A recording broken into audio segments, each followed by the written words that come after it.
Would city councilors please take their seats?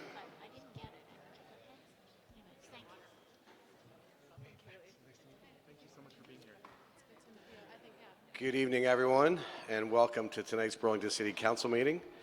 Would you please rise with me and recite the Pledge of Allegiance? Pledge allegiance to the flag of the United States of America and to the republic for which it stands, one nation, under God, indivisible, with liberty and justice for all. Call this regular meeting of the City Council to order at 7:07. First item on the agenda is the agenda. Councilor Busher. Oops. Councilor Busher?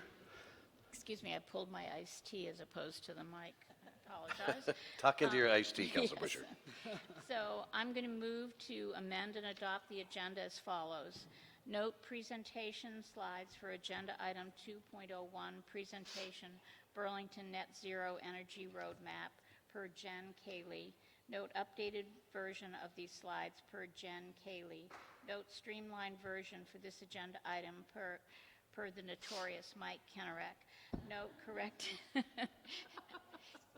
Anyways, note that it doesn't say notorious here, but note corrected checklist for consent agenda item 4.08 communication Stephanie Reed, HR manager, Deanna Baluba, HR director, David White, planning director, and Brian Lowe, chief innovative officer regarding reporting line and title change for GIS position to move within INT per Stephanie Reed. Note final with amended motion of this agenda item per CIO Lowe. Note final version of consent agenda item 4.16 ordinance housing enforcement and penalties Councilor Busher. First reading per city attorney's office.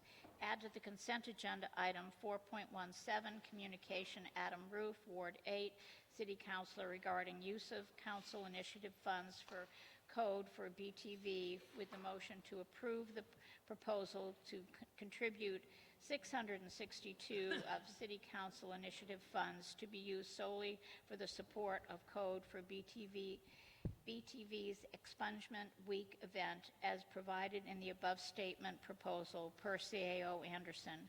Note revised version of this agenda item with the revised motion to approve the proposal to contribute $662.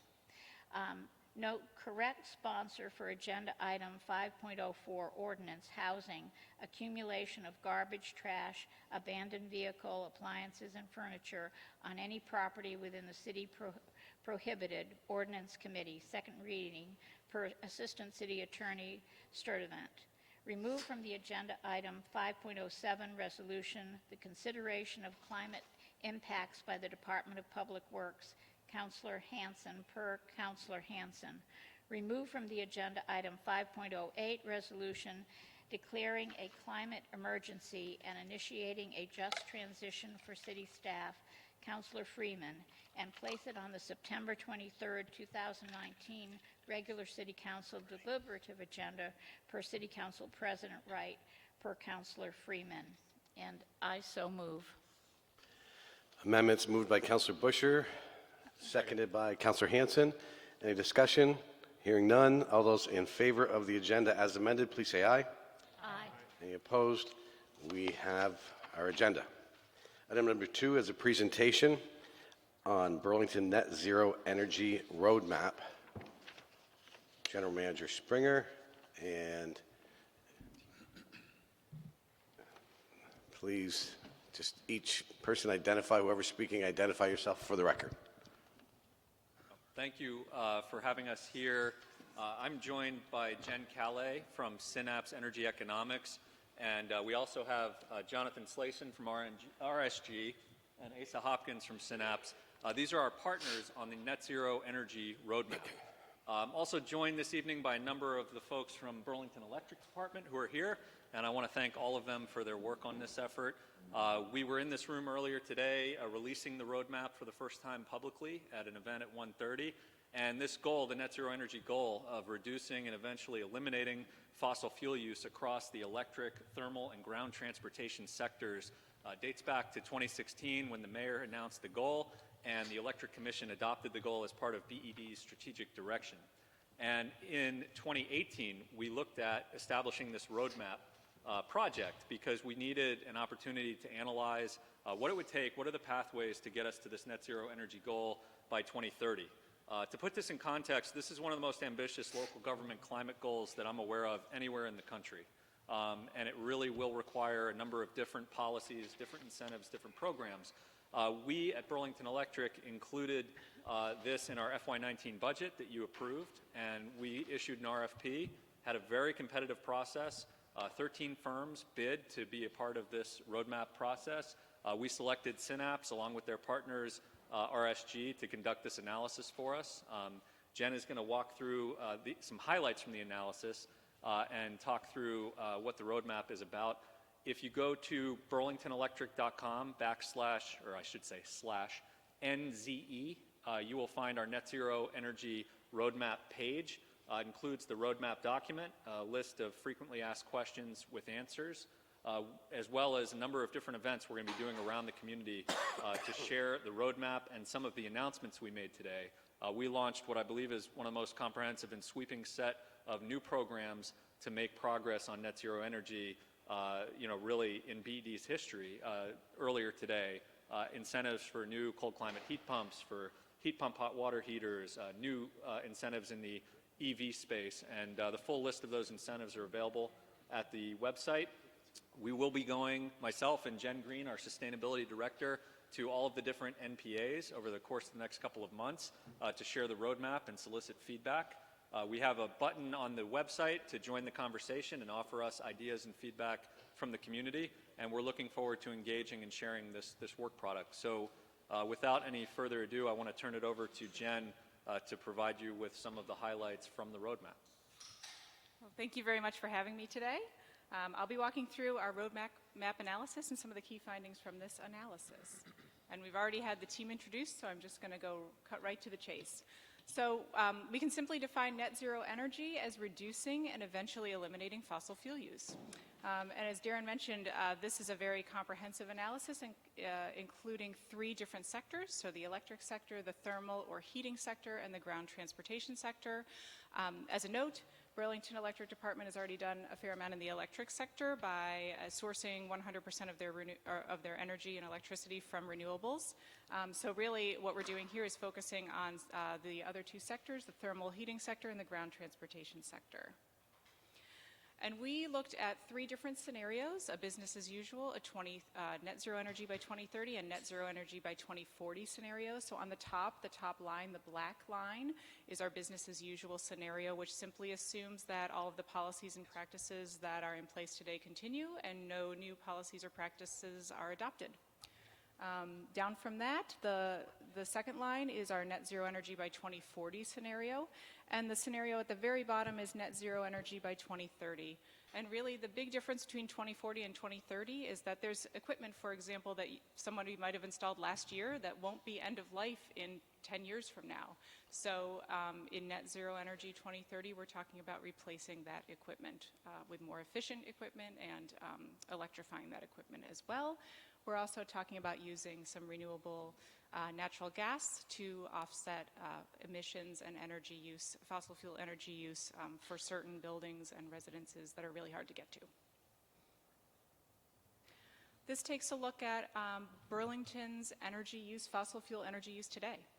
And so this is a very comprehensive look, again, at all the different sectors that the community has. So there's 4 sectors here. The light gray is residential buildings. I'll just point to these if I can. Right here. Darker gray, commercial buildings. The black is Burlington-based vehicles, so vehicles registered in Burlington. And then this really large hash section are vehicles not registered or based in Burlington that visit Burlington or commute into Burlington from elsewhere. So what you can see if we take a look at this whole universe here is that transportation, so really, the left side of this pie, the black sections, are the largest share of fossil fuel energy use today. And if we take out these visitors and commuters to Burlington, what we see then is that the remainder, these light gray sections, actually become the largest sector for fossil fuel consumption, and these are our buildings. And this energy is mostly used for space and water heating. So now we're going to look at some of the opportunities that we can pursue to get to net zero energy by 2030. And this shows 4 pathways, so 4 types of opportunities that we can pursue, as well as the magnitude of each of these pathways. So how much opportunity is here for in each of these pathways. So we have 1, efficient electric buildings, and really this pathway is a good chunk of the opportunity at 60%. The next is electric vehicles, another significant chunk at 20%, a district energy system at 15%, and alternative transport solutions at 5%. So the 2 largest pathways, efficient electric buildings and electric vehicles, account for about 80% of the total fossil fuel energy reductions, and these are also the most cost-effective policies that the community can use to achieve this goal. However, I will note, to achieve the goal, we need to address the opportunity in all 4 pathways. So if we address the opportunity in all 4 pathways, what will we see? We'll see changes in energy consumption. So fossil fuel energy consumption, the black section of this graph, is falling down to 0 in 2030. The green section is your electricity use, which is actually increasing over time. I know it's a little bit hard to see, but it is increasing. But overall, the total energy consumption, if you compare 2018 to the end date of 2030, is dropping substantially, 60%. Focusing in on the electricity consumption, which I just said is actually increasing over the time period. And the reason why it's increasing is that heating and ground transportation is becoming electrified. So we're switching from fossil fuels to electric solutions. And as we do that, electricity use does grow substantially in the coming years, and that's this top wedge here. So we need more electricity in 2030 than we do today. However, I will say that this analysis takes into account lots of efficiency. So this isn't as high as it would otherwise be if we didn't have really efficient solutions in place. And this efficiency is very necessary. It's controlling the amount of renewables that we need to source. And we're also controlling for upgrade costs to allow our electric grid to deliver this much electricity. So there are cost control measures in place here. Because we're focused on, through the goal, reducing fossil fuel energy use, we're also going to see changes in CO2 emissions. So this is showing these emission drops here. And the bottom section is our natural gas use, which is dropping down to 0 in 2030. And the black section is our petroleum use, dropping down to 2030, which is mainly used in our transportation sector, so our gasoline and our diesel fuel. And because our carbon emissions are accumulative over time, so they accumulate in the atmosphere, the quicker we reach this goal, the more emissions that will be reduced. So now I want to turn to one of the really interesting and exciting parts of this work, which is supporting strategies that the community can use to get to this goal. And what we know, because it's such an aggressive goal and an aggressive time frame, as Darren said, is that we need a whole suite of supporting strategies to get there. And so what we did was parse the time frame, which is a total of 10 years, into 3 segments. The near term being 1 to 3 years, the midterm is 4 to 6 years, and the long term is more than 7 years. In the near term, basically you're deploying capital to advance energy efficiency and building a foundation for regulatory action. And I'm going to go into a little bit more detail on that in the next slide. The midterm, you're actually taking regulatory action. So while you're setting up for that in the near term, you're really deploying regulatory action in the midterm.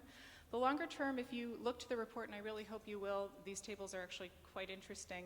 There's not many strategies that can be deployed in the long term, because at that point, the opportunity to address a lot of these things has passed. So there are a few, but not many. And just to conclude, I want to go into more detail on the near-term supporting strategies, because what will need to be done immediately is of most interest to people here today, I think. So one thing we note in the report in a number of places is that a number of partners will be needed to achieve success. For example, any regulatory reform that happens at the state level will help the city in achieving this goal. From the council perspective, there are a couple things I want to call out that might be particularly relevant to you folks here.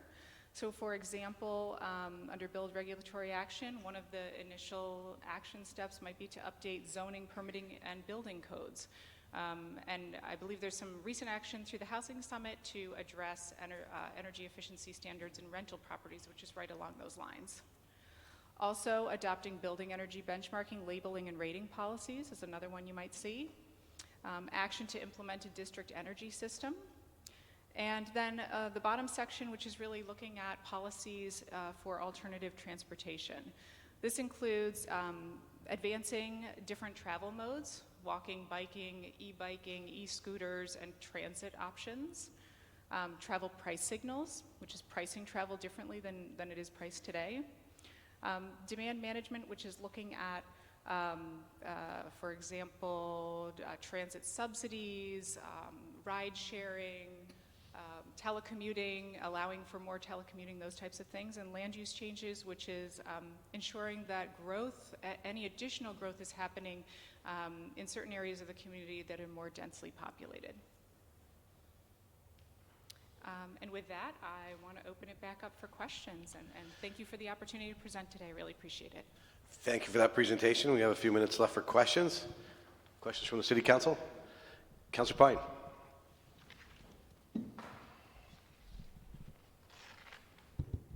Thank you, Mr. President. Thank you for the presentation. It was a great overview. My question, I work in this field, so every day I face the challenge to persuade property owners, whether they be public sector or private sector or homeowners, to make an investment in efficiency. And with natural gas, fossil fuel prices as low as they are, that's our biggest hurdle. So I'm just wondering how we get from really cheap fossil fuels to this vision. I didn't quite see that piece. I'm missing something. So yes, I mean, we certainly do need to transition from voluntary, or what you see, I guess, in the near term is a focus on voluntary incentives and things like that to motivate people.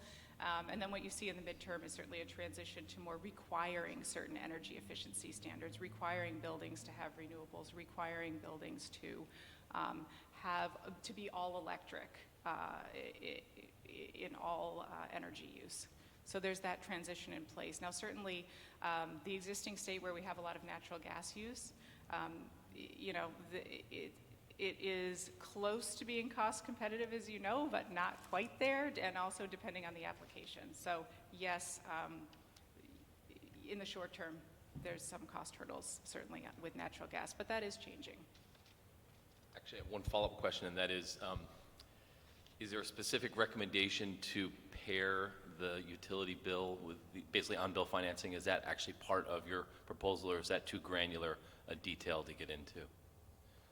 So if you look in the strategy tables, there's a number of different financial, so they're grouped actually by like regulatory, financial, or technological policies. And so under financial, there's a number of different mechanisms, and financing is one, certainly that would need to be developed over time to accompany incentives. And that gets to the fact that all buildings need to be ultimately reached, and some individuals have more ability to make those investments than others. And certainly when we think about like low-income customers and whatnot, there'll need to be different supports in place for some customers versus others.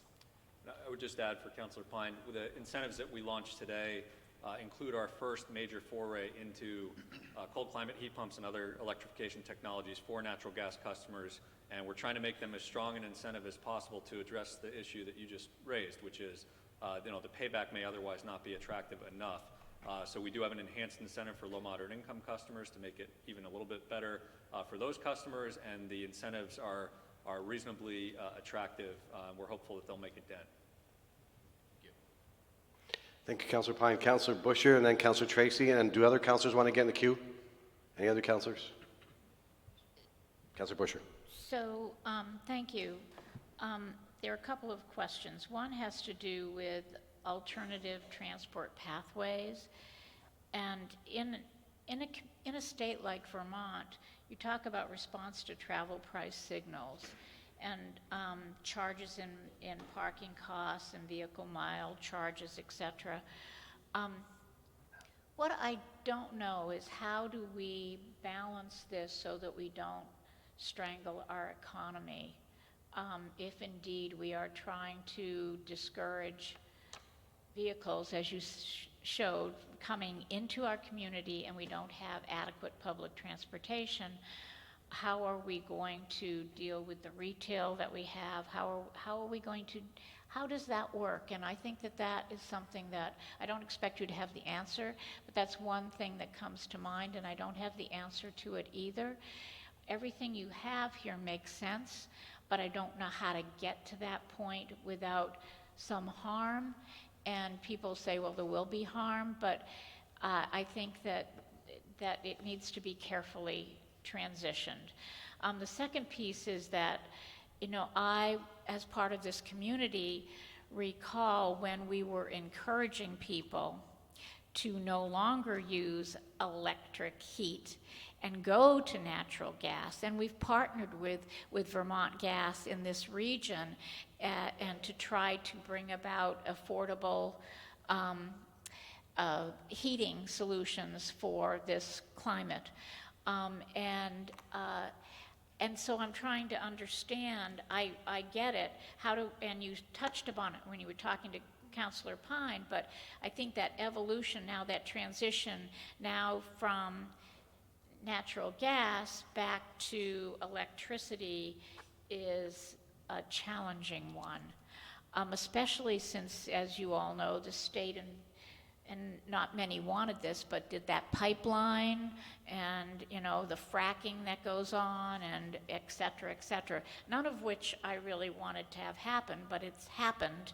And so how does once a partner now become a competitor, and how do we work together to help not only Burlington but others make that transition from fossil fuel to... Thank you, Councillor Busher. Did you have a response? I mean, my quick response, and I believe we say this in the report in a number of places, is that education is going to be very critical on a number of fronts, certainly from a technology standpoint. And as you mentioned, there's been a rapid change in terms of what fuel sources are being used for heating over time, from oil to natural gas, and now back to, or, what once was electric to oil to natural gas, and now back to electric. So certainly there will need to be an education component across many dimensions. And I would just add that Vermont Gas has been a partner for us. We work together on weatherization services, which they provide to the vast majority of folks in the community, complementing our energy efficiency services. They were here today for the roadmap announcement. We've kept them in the loop, and we are actually enhancing our heat pump incentives if people participate in their weatherization programs. So we don't see it as a competitive situation. We'd like to partner with them as we evolve on this pathway. Thank you, Councillor Busher. Councillor Tracy. Thanks for the presentation. District energy has long been identified as one of the single largest things that we can do in order to impact our carbon footprint as a city. I'm wondering if you think that we're able to achieve this net zero goal without creating a district energy system in the city of Burlington. And also, if you're able to share any updates, I had asked, you'd shared some updates the last time you were before the council with regard to this. Wondering if anything's happened in the intervening time as well. On the latter point, a lot has been going on in the intervening time in terms of we had that package passed at the legislature to provide us with the potential to offer incentives for the project. We are having our original memorandum of understanding with Corix had concluded. They've completed the feasibility work. We are examining partners and pathways forward that I think are quite promising. I'd like to be able to come back in the fall and provide you with a really thorough update on where we are. I don't have more to offer at this point, but I do want to say that we are working on it, and we do have some reasons for optimism around it. And on the first point, do you think that we were able to? I mean, yes, you certainly technically could do it differently, but being that there's efficiencies and various things that could be leveraged from the existing system, it's something that should be considered. Okay, and then just one more thing, which is, how do you see the city council as being involved with this work and supporting the work that you're trying to do here? Well, as I mentioned, a lot of the strategies and policies that you might see in the report might come before you at some point in the next few years, and so it's kind of a preview for what you might be able to expect. Now, not every single policy might need to be adopted, and some might be, exclusive of others. So, Which ones will be interesting to see, but certainly, I pointed out a few that I think are most likely candidates that you would be having discussions about over the next few years. Okay, thank you very much. Thank you, Councillor Tracy. Councillor Hanson. Thanks so much for this. This is really exciting, and I look forward to working with you all and hopefully everybody in this room to make sure that we actually achieve this. My question has to do with the ongoing tracking, progress reports. Can you speak more to how we're going to, because it is, 12 years or 11 years, less than 11 years, it might seem like a long time, but it flies by pretty quick, and I want to make sure that we're having regular updates and understanding if we're on track to meeting these goals. Excellent. So as part of our announcement today, we are going to, for the first time, track these net zero energy metrics in our annual performance measures report, which is released on town meeting day every year. The types of things that I'm envisioning is we'll be tracking fossil fuel use across sectors. We'll be tracking things like EV registrations. We'll be tracking usage at our electric vehicle charging stations, e-bike rebates, e-bus incentives, all the different measures. Both in fossil fuel use, we want to see that declining over time, and we want to see these different measures being adopted in greater scale over time. And we'll be offering new metrics as part of that report so the community can see how we're doing. Great. And will that be presented to the council as well? Or? Absolutely. The performance measures report is presented to the council typically as part of our presentation, which we did a few months ago with our commission chair. Thank you very much. Thank you, Councillor Hanson. Councillor Shannon, and then we'll wrap up with the mayor. Thank you. You had mentioned incentives for low and moderate income folks, and I know that the vast majority of our housing units are rental units, and probably an even vaster majority of our low and moderate income residents are renters. And so I wondered what those incentives look like for tenants. From us, today's announcement, some of the technologies, the heat pump hot water systems that have a low moderate income component may not immediately be accessible for a renter. The standards around energy efficiency for rental housing more broadly will likely have a bigger impact than the individual incentives. We are working, I didn't get a chance to catalog all the different pieces of the announcements today. We are working on the electric transportation side. We're offering for the first time an incentive of $800 on pre-owned electric vehicles and plug-in hybrids because those are going to be at a more affordable price point than a new EV or a new plug-in hybrid. We also are going to add more than 20 charging stations, including with a focus at multifamily buildings around the community. We have a partnership through Excel VT, which is an entrepreneurial effort. We've been working with companies who come into Vermont from around the country. We're partnering with a company called EV Match. They have technology that will allow us to install more than a dozen charging stations, potentially at multifamily buildings around the community, and make them accessible for the first time for tenants who might want to get a plug-in vehicle or an EV and don't have somewhere to charge it. So we're very conscious that this is in some ways the toughest sector in terms of rental housing to make an impact with some of these programs, and we're trying to use all the tools we have at our disposal to make sure that they're as widely available and adopted as possible.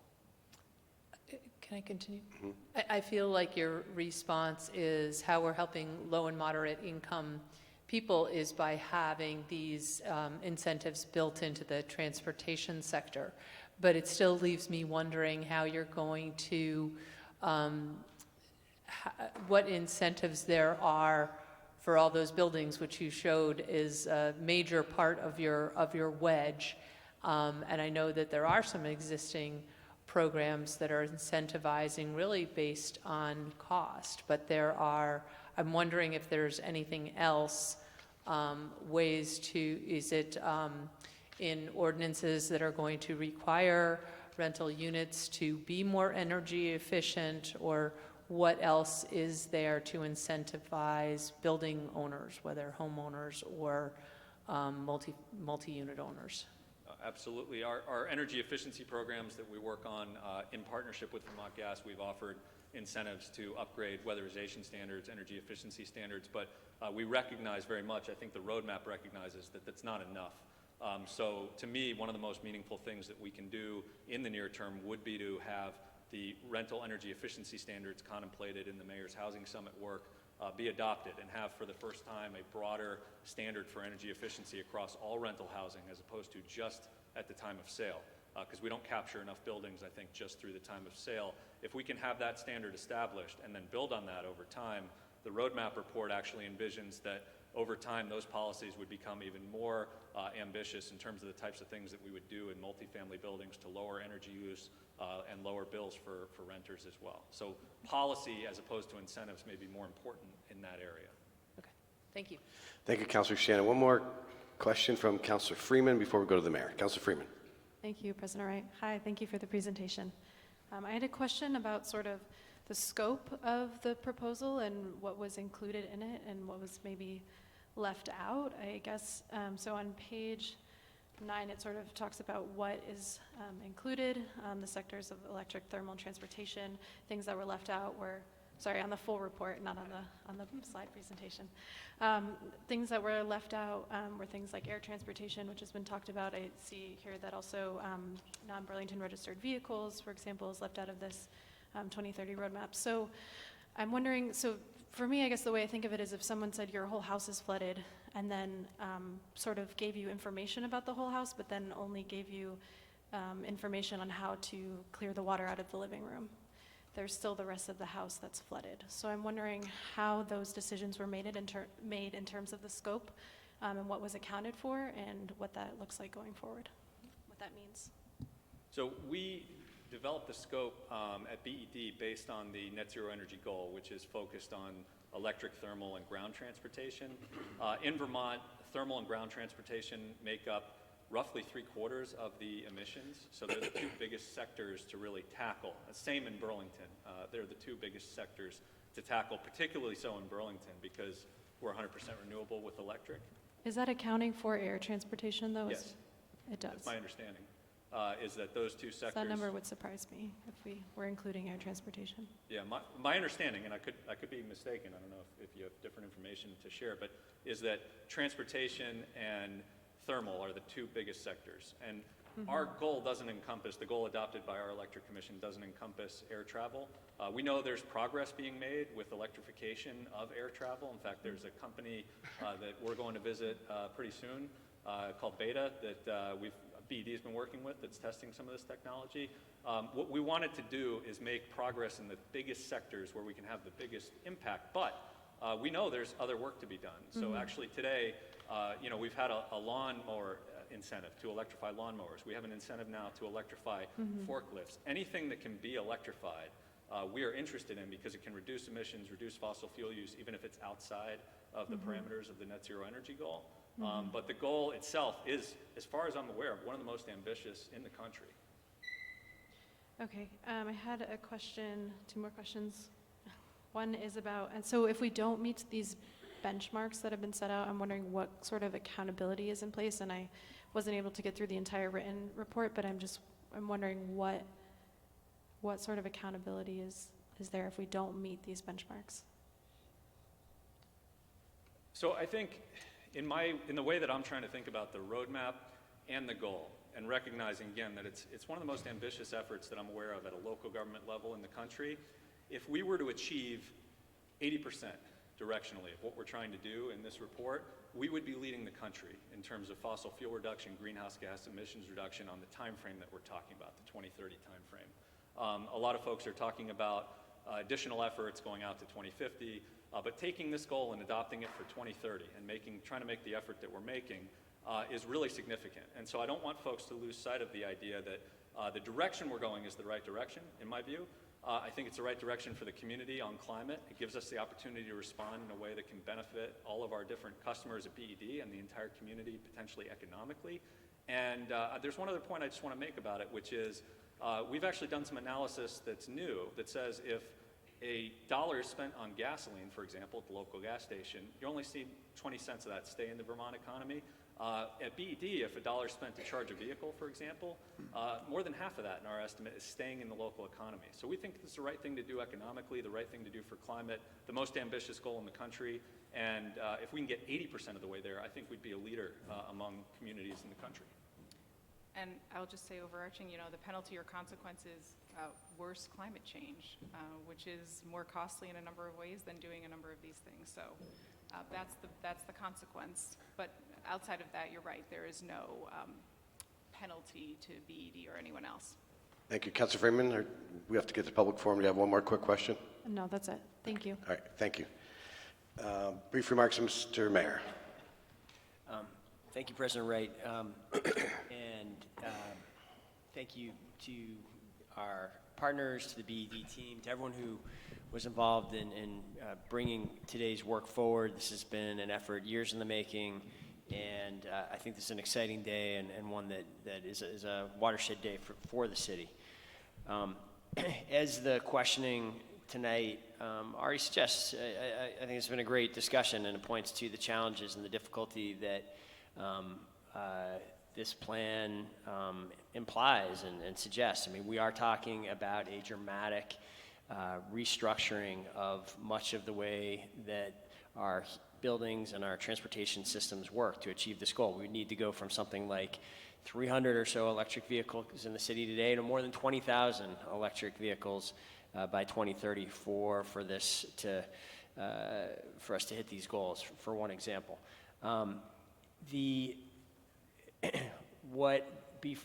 I think today should be about, though, and I guess what I would urge what is on my mind and I offer to the councilors and the public is we have numerous examples in our history where setting these ambitious environmental climate goals and then coupling it with hard work and outstanding technical resources at BED or elsewhere in the city has yielded very impressive results. The most significant being that we went from a situation in 2004 where the city was sourcing only 25% of its electricity from renewable generation, the moment at which the city decided to stop purchasing power from Vermont Yankee. It was not at all clear what would happen over the decade after that. There was a lot of concern that could lead to more dependence on burning of coal, that could lead to a substantial increase in electric rates. That isn't what happened. We went from 25% to 100% in a decade, and we did that with only one rate increase, and that rate increase now was more than a decade ago.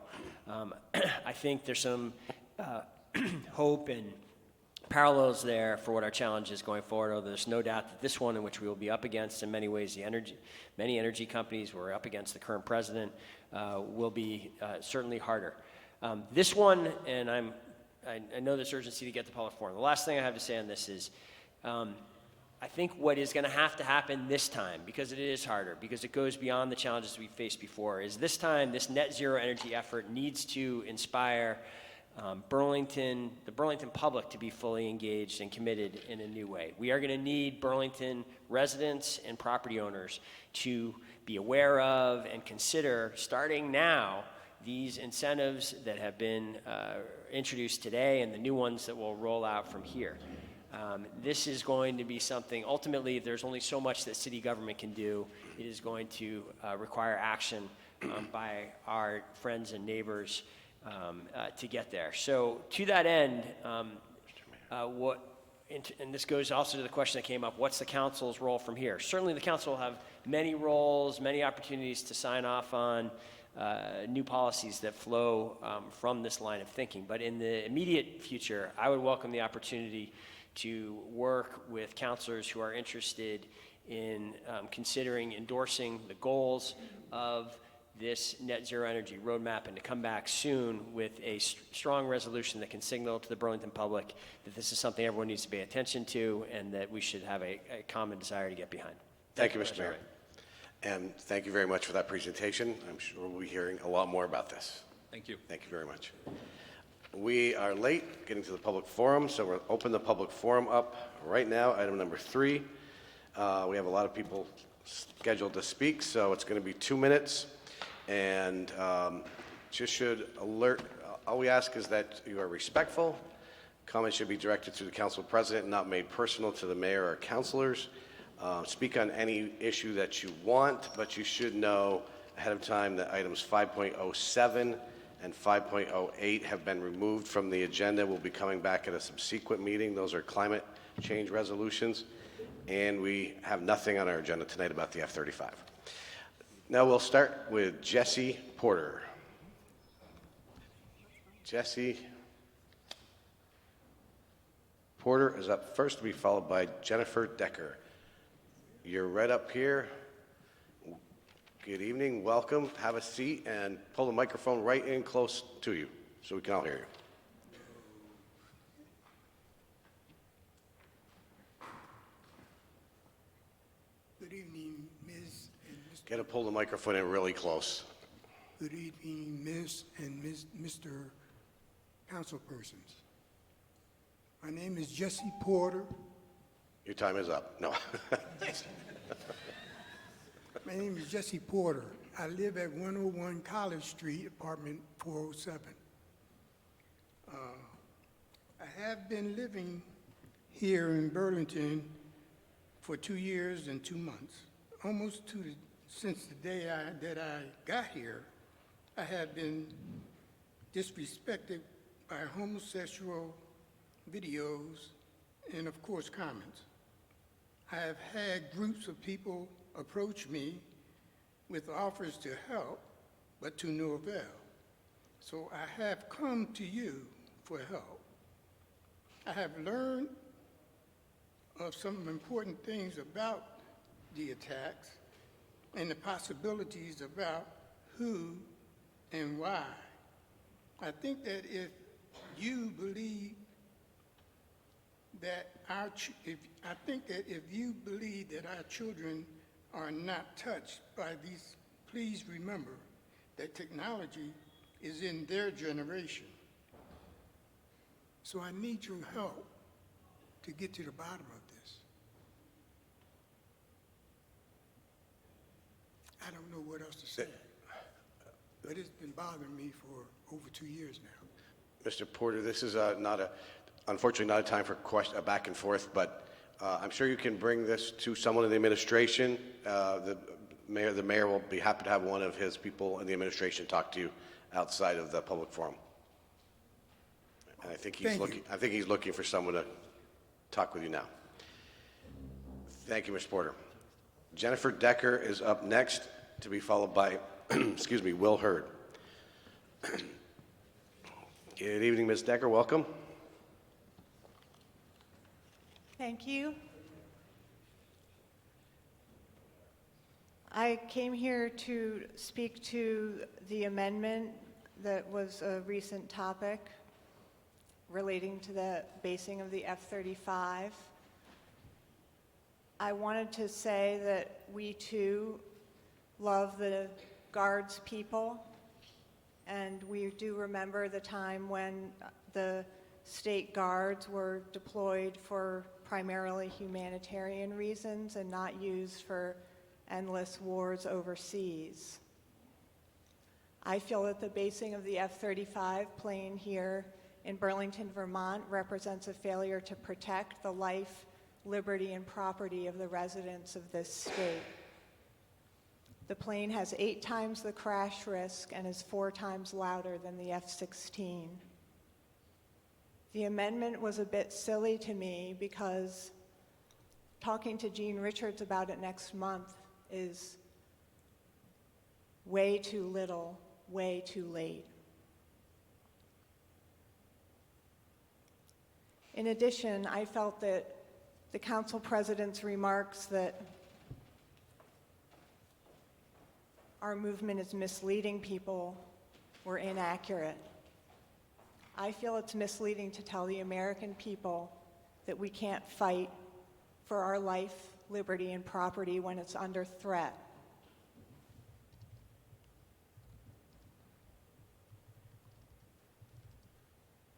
There are children living in the noise impact zone. Soundproofing and remediation is a fallacy. The FAA said it would be ineffective, and there's no way to protect people from the noise other than removing their homes. What are the city's plans to pay for this ineffective remediation, and where will you be drawing your funds from?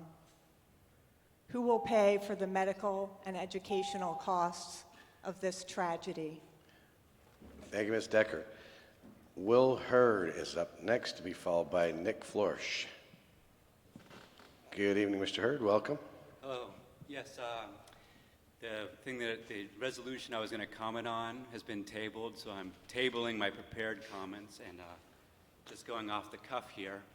But I was thinking exactly the same thing that Mayor Weinberg was just saying, that yes, the city government can go ahead and make these great plans, but if you don't get the citizens involved, it's not going to have a great effect. And a great way to get the citizens involved is to send a wake-up call and to declare that the city of Burlington declare a climate emergency by the city of Burlington. I was thinking of the embarrassing fact that we did declare as a state of Vermont in 2012 that we would reduce our emissions by 25%. They've gone up by 4%. So I think that this tabled resolution will come back on the 23rd. I would love to hear from people how we can get this climate emergency declaration passed. Thank you very much. Thank you very much, Mr. Hurd. Nick Flourish. Good evening, Mr. Flourish. Welcome. Good evening, councilors, mayor. My name is Nick Flourish. I represent Code for BTV. Code for BTV is the local brigade of Code for America, and Code for BTV is helping the local government and community organizations serve the public good efficiently and effectively through the use of modern technology. National Expungement Week is kicking off on the 21st of September, and our group is working hard to build an event here in Burlington to participate in the nationwide effort.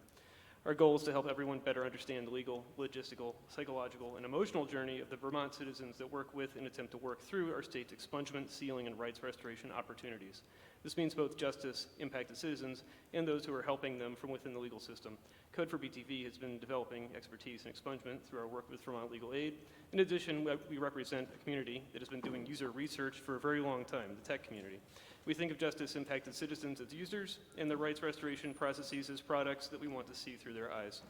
In an effort to better capture the experience with expungement that our state's law professionals already have and to focus their knowledge and skill through the lens of technology user research practices, we've decided to split up our original event into two events. The first event will focus on coalescing and focusing that existing knowledge of the law professionals by matching them with user research professionals. It will happen here, Contois Auditorium on the 21st. It will technically be open to the public, but it will be dedicated to tailoring that user research process. The second event will happen at a later time, and we will be interacting directly with justice-impacted citizens of Vermont. We feel that by preparing ahead of time better with everybody that's going to be part of the process, we will have the ability to make more value out of our time with these individuals. We want their voices to have as much impact as possible. We feel this event will serve two primary goals. First, this will be a special opportunity for those legal professionals participating in rights restoration to meet and learn from each other, as well as help crystallize understanding of the legal issues that are still needing to be addressed or improved. And the second is the outcome of the second user research event will be a data set that sheds a light on the system from a very different perspective, from those that are in it and need it the most. The data, the stories, and the understanding that we will gain from these events will help to further the ongoing efforts in the city. We asked for your support, and we hope that we get it. Thank you. Thank you, Mr. Flourish, and thank you for helping me with the pronunciation. Kaylee Haberstrom is up next to be followed by Richard Vaughn.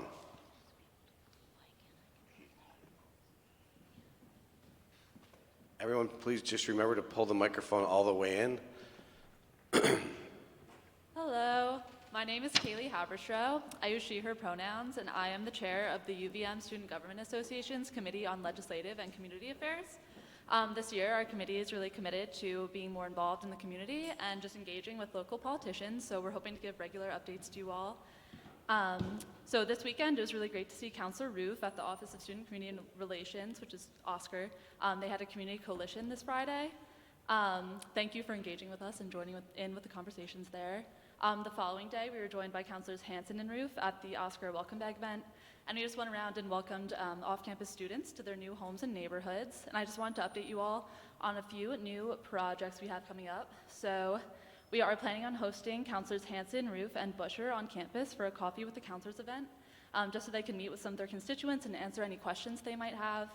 Our Safe Ride Home program is in its final stages with an upcoming soft launch for the middle of the semester. This program is going to allow students to call a cab at any time, any day of the week to get them home safely and hopefully reduce sexual assaults, violence towards students, and overall increase the safety of the entire city for all residents. And then due to the fact that 1 in 5 UVM students qualifies as food insecure, we have started a food pantry initiative, which is in its final negotiations, and we're just waiting on a space allocation for that. And then our team of students will be ready to fill the shelves. And lastly, kind of going in with tonight's theme, President Jillian Scannell has sent her climate action plan to President Garamella, advising him to recommit to goals UVM has made about climate action in the past. And SGA will be hosting a campus climate strike on September 20th at 11 a.m. and we'll be marching downtown to City Hall to join in with the city's overall climate strike. And we look forward to seeing many of you there. And lastly, we'll be at the Wards 1 and 8 MPA meetings this week. We have many more projects coming up this year, and we're just looking forward to working with you all on those. Thank you. Thank you, Ms. Haberstrom. Richard Vaughn is up next, to be followed by Jean Sassany.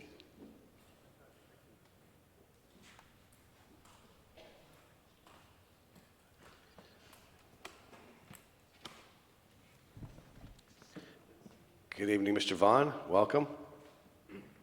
Good evening.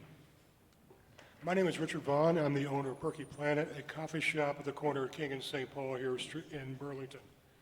My wife and I opened this shop in an attempt to serve great coffee and provide employment opportunities that is competitively paid and meaningful to people with disabilities. Today, my shop sits cut off from the city of Burlington by closed streets, closed sidewalks, chain link fences, open pits, and construction tape. That's the way it is today, and it's the way it's been every day since we were opened in January. Today we celebrate the second week of the second year of the closure of St. Paul Street, but I'm not here to complain about the time schedule, however. I am here to let you know about the decisions that we made in moving to the St. Paul Street address. My wife and I had many choices as to where to put our shop. It wasn't until the city published on August 9th of 2018, in conjunction with CEDO, the Department of Public Works, a document entitled Great Streets BTV St. Paul Street. This document laid out a time schedule, a scope of work, and a project team for this project, and it detailed about 143 days of street closure for St. Paul. We're now on day 370, I believe. We made our decision to move into the St. Paul address because of that document. The city knew when this document was created, that they were likely to encounter contaminated soils, yet this document presented a timeline that was based on the knowingly false assumptions that the soils were pristine. It excluded work that the city knew had to be completed before the contractor inevitably encountered contaminated soils. These misrepresentations and omissions were purposeful and calculated in an attempt by the city to avoid having to comply with certain state regulations for environmental quality. That's wrong, and I'm here to let you know that. Thank you for your time. Thank you, Mr. Vaughn. Jean Sassany, to be followed by Lucy Gluck. Good evening, Ms. Sassany. Welcome. Sassany. I've been coming here for 7 years on the same subject. Many of you are still here as counselors. I hope I don't have to come for 7 more, but if I'm still alive, I will be coming. I am so upset after being one of the readers of that 68,000 pages of the U.S. Air Force emails, of the deception, the manipulation. It's hair-raising. It brings tears to my eyes, because something that I once so had trust in, my government, I have no more trust in. I encourage you to take a look at those documents. And that's why I will never stop with this cause. I will never stop. As a little girl, I grew up in Grand Isle, and the nightmares have now come back. I participated in the duck and cover when we watched the cartoon and were taught to dive under a desk in case a tidal wave would consume us from the Air Force bombing. If the Air Force Base in Plattsburgh was bombed, we had a escape route. East Shore people east of Route 2 would take one road, and the people on the West Shore Road would take the other to evacuate. And I had nightmares as a child. I cried for weeks, and I wouldn't tell my mother why. Until finally, I asked her if she would buy me a life preserver, if I could sleep with it. The city of Burlington is going to have an obligation. The Cold War is returning. Whether those nukes are stored here or not is irrelevant. The Nuclear Posture Review, James Mattis stated the F-35A will carry as part of the nuclear triad, and it doesn't matter if the nukes are here or not. A simple taking out of the base and all of the planes will solve the problem. So I encourage you to start the next 7 years. I will spend coming here, make sure you have an emergency plan for the schools. Thank you, Ms. Saisani. Lucy Gluck is up next, to be followed by Julie Masuga. Good evening, Ms. Gluck. Welcome. Hi, good to see you. Lucy Gluck from Blodgett Street, Old North End. So the reason we're going to keep showing up even if the F-35 isn't on the agenda is because it's, as we know, it could be any day now before these jets start flying over and you know, being in our neighborhoods. So I was going to thank you, I do thank you for passing the anti-nuclear bomber resolution. I think joining South Burlington and Winooski was a good thing to do. But I think it's important to keep this issue on the front burner and make sure we're thinking what is going to happen next and how are we all going to be responding when these planes start flying over. And now that we have new information about the afterburners and good evidence that it's not just going to be 5% of the time, but could be 50% of the time that they have to use the afterburners on our short runway in Burlington is really frightening. So we need to be thinking about that. And you know, on Blodgett Street, we heard the F-16s regularly, but it was nothing compared to what folks in, you know, the close range in Winooski and around the airport are going to be having to deal with the F-35. So I may be able to avoid it most of the time, but there's quite a few people, as you know, who will not be able to live with that and can't afford to move. So, you know, what are we going to do about that? And, you know, I mean, our wish, obviously, those of us who've been opposing this, is for this plane, all of these planes, the 16 or however many that are coming, would be canceled based on the inappropriate, you know, basing here and the fact that this plane could work much better somewhere else and we could have a more humanitarian and a much better assignment for our Guard, who we do respect. So we need to keep thinking about it, all of us, and unfortunately I'm afraid we're going to get to a crisis mode very quickly, so let's keep it on the front burner, please. Thank you, Ms. Gluck. Julie Masuga, to be followed by Charlie Messing. Good evening, Ms. Masuga. Thank you. My name is Julie Masuga, and usually I'm sitting here because the police or the F-35s are about to destroy someone's life, but this time I'd like to talk to you about my actual work. I run fossil fuel resistance campaigns for 350 Vermont, and I study Vermont gas very closely. I can confidently tell you that the city's net zero energy is supplemented by the biggest greenwashing scheme I have ever encountered, Vermont Gas's renewable natural gas program. Vermont Gas sources less than 5% of the total product they're distributing from so-called renewable sources, and customers can opt to pay extra fees for up to 100% renewably sourced gas, yet Vermont Gas admits they have to purchase carbon offsets to legitimize this claim. Here's the important part. 95% of their product is still fracked gas.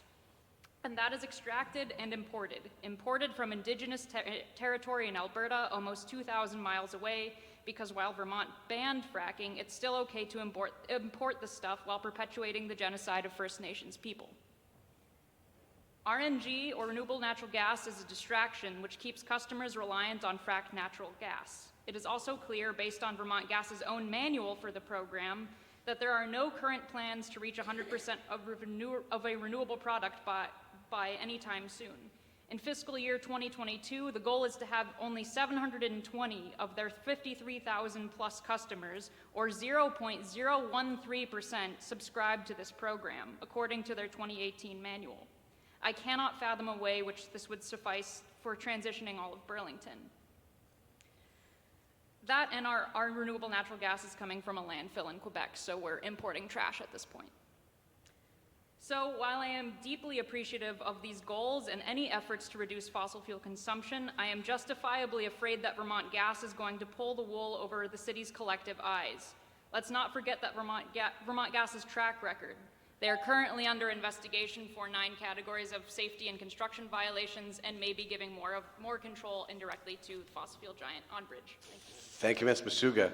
Charlie Messing is up next, to be followed by the final speaker, James Mark Lees. Good evening, Mr. Messing.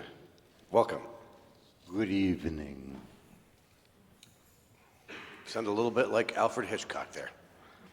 Yeah. Well, I said what he said, that's for sure. Okay, I can't wait to see how Burlington Housing Authority changes all its electric everything to gas, because there's hundreds and hundreds of apartments, and everything is electric, everything. I heard, well, the F-35 we're going to see, or hear.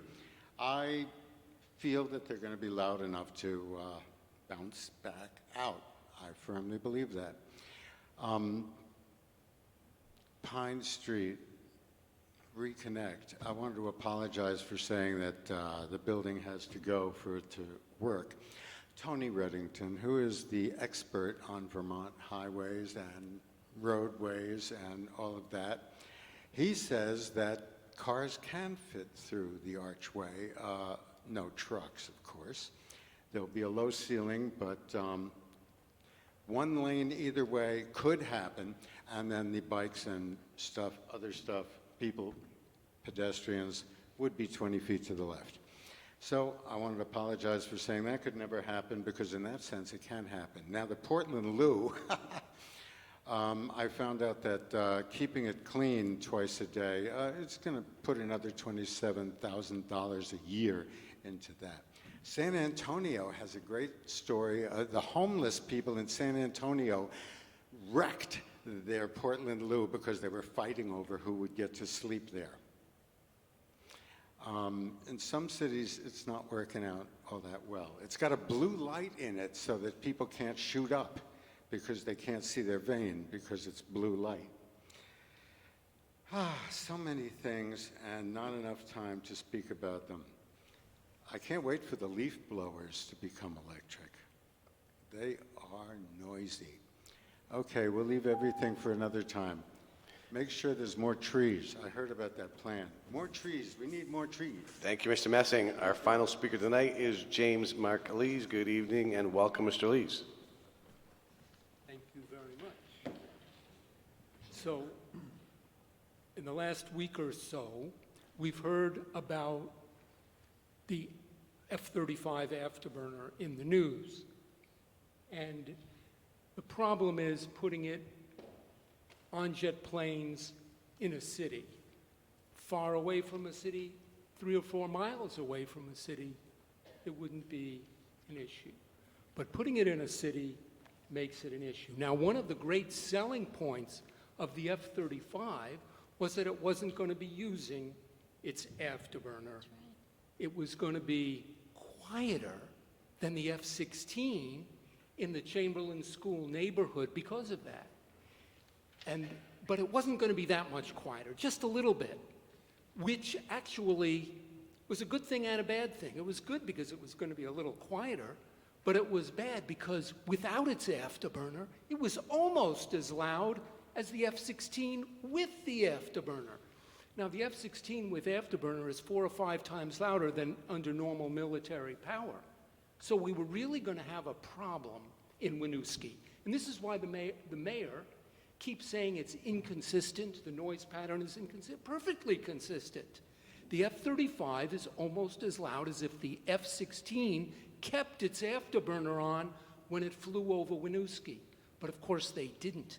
Pilots would turn it off while they're still over the runway, because its purpose is to give extra power and thrust for takeoff, so takeoff is safer, so there's less danger of an accident. So that's why they use the afterburner. But if But now we're going to have both problems.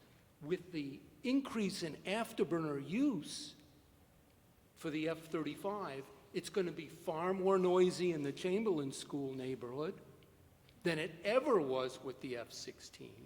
And it's also going to be far noisier in Winooski, even when they turn it off, because the F-35 is almost as loud as the F-16 with afterburner. Thank you, Mr. Lees. And with that, we will close tonight's public forum and go back to item number 4 on the agenda. That's the consent agenda. Councillor Busher? Yes, I'd like to move to adopt the consent agenda and take the actions indicated. Seconded by Councillor Roof. Any discussion? Hearing none. All those in favor of adopting the consent agenda and taking the actions indicated, please say aye. Aye. Any opposed? That passes unanimously. Item number 5 on the deliberative agenda is 5.01, communication from Mayor Weinberger regarding the appointment of Assistant City Attorney. Mayor Weinberger. Thank you, President Wright. I'd like to invite Tim Devlin, our nominee to be an Assistant City Attorney, to join us. I'm very excited about this appointment and hope the council will join me in that enthusiasm. Tim comes to us. He is a native Vermonter, studied in McGill, and following that, worked in a variety of roles that I think really show his commitment to municipal law and the kind of work he's going to be engaged in here, and also prepare him well to be immediately a very valuable member of the team. He worked for the Transportation Research Board of the National Academy of Sciences, and also worked for a short time as a business manager for a small environmental consulting firm in Montpelier, the Clark Group. He earned a degree from Boston College Law School, and I had a chance to meet with him last week after he went through an extensive vetting process from the city attorney's office, and we can't wait for him to join the team and get started. We really appreciate your interest, Tim, and wish you the best with this process and your time here at Burlington. Would you like to add anything, Eileen? The city attorney's office, with the assistance of the director of human resources, went through an extensive process of and interviews, and we're really impressed with Tim and his presentation. His references were outstanding, and we're all very positive and saying that we've got a real find in bringing Tim on board. Did you want to say anything, Mr. Devlin? Oh, I'd just like to thank you for the very flattering remarks. I'm certainly honored to be here, and would like to reiterate my passion for municipal law. And I certainly find myself in a wonderful opportunity to be here before you. And more in general, excited to return to my... Mr. Devlin, I'm sorry, could you pull the microphone a little closer? I do apologize. Forgive my nerves. I would just like to reiterate... You're fine. It's a fantastic opportunity, and I'm certainly excited to return to my home state to practice law here, especially in Burlington, a city I've greatly enjoyed living in before, and a city where my wife and I wish to build a future. I'm eager with the endorsement to jump into the engaging and purposeful work of the city's attorney's office, and I do hope that you'll approve my nomination. I'm more than happy to answer any questions you may have about my candidacy. Thank you very much.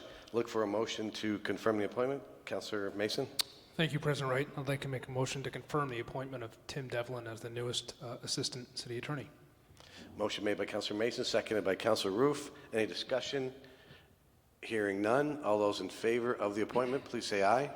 Aye. Any opposed? Congratulations and welcome aboard. Thank you very much.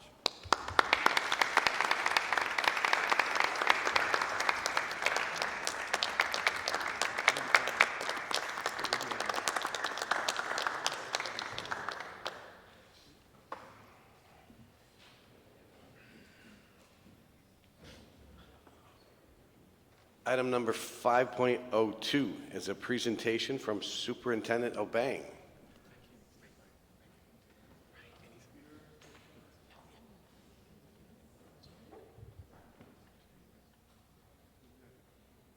Is the superintendent's presentation ready?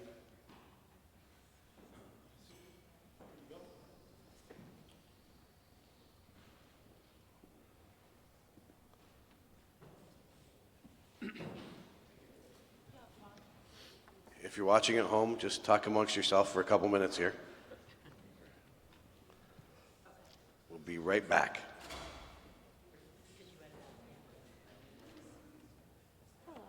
Councilor Busher, you want to sing a little song for us?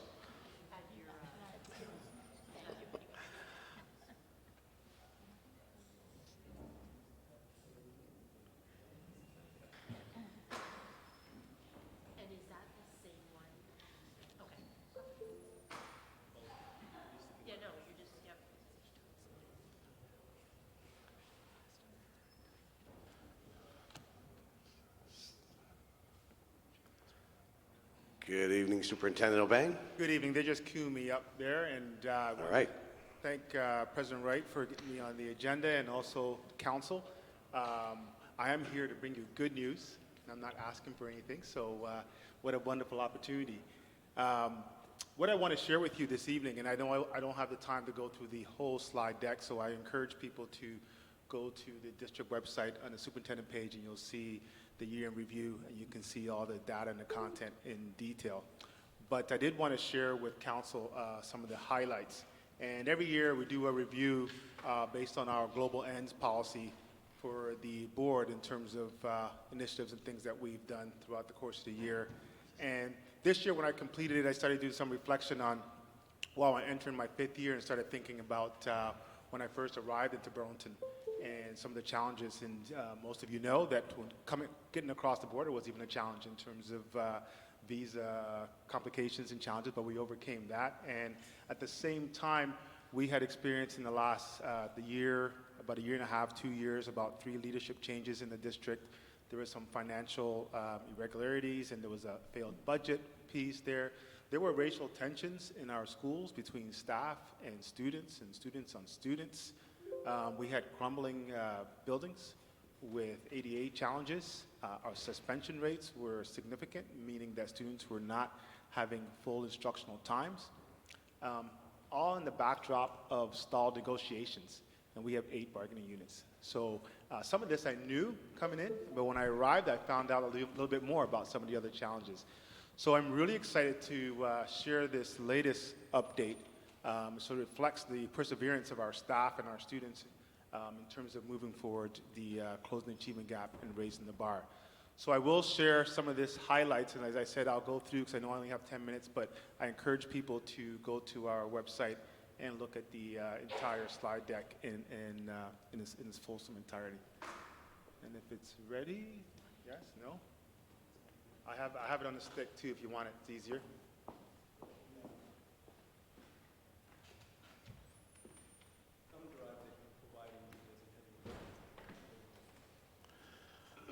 Technical difficulties.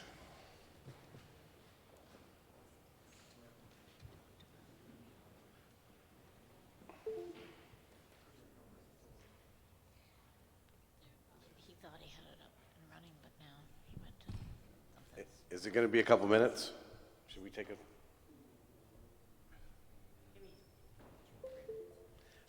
We're gonna take a brief recess while we figure this technical issue out. We'll be in recess for a couple minutes.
Thank you.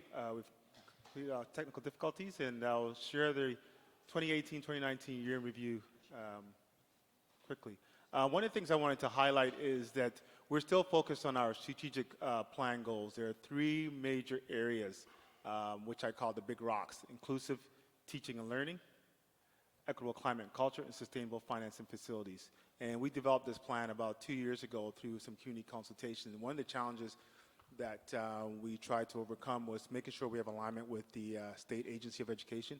And you can see at the top here, these are the Vermont accountability requirements, and they align very well with our goal areas. So it made it very seamless for us to develop approaches that we can do our reporting and also receive funding that fits into our strategic plan. So the documents, the elements, the highlights you'll see are under these categories.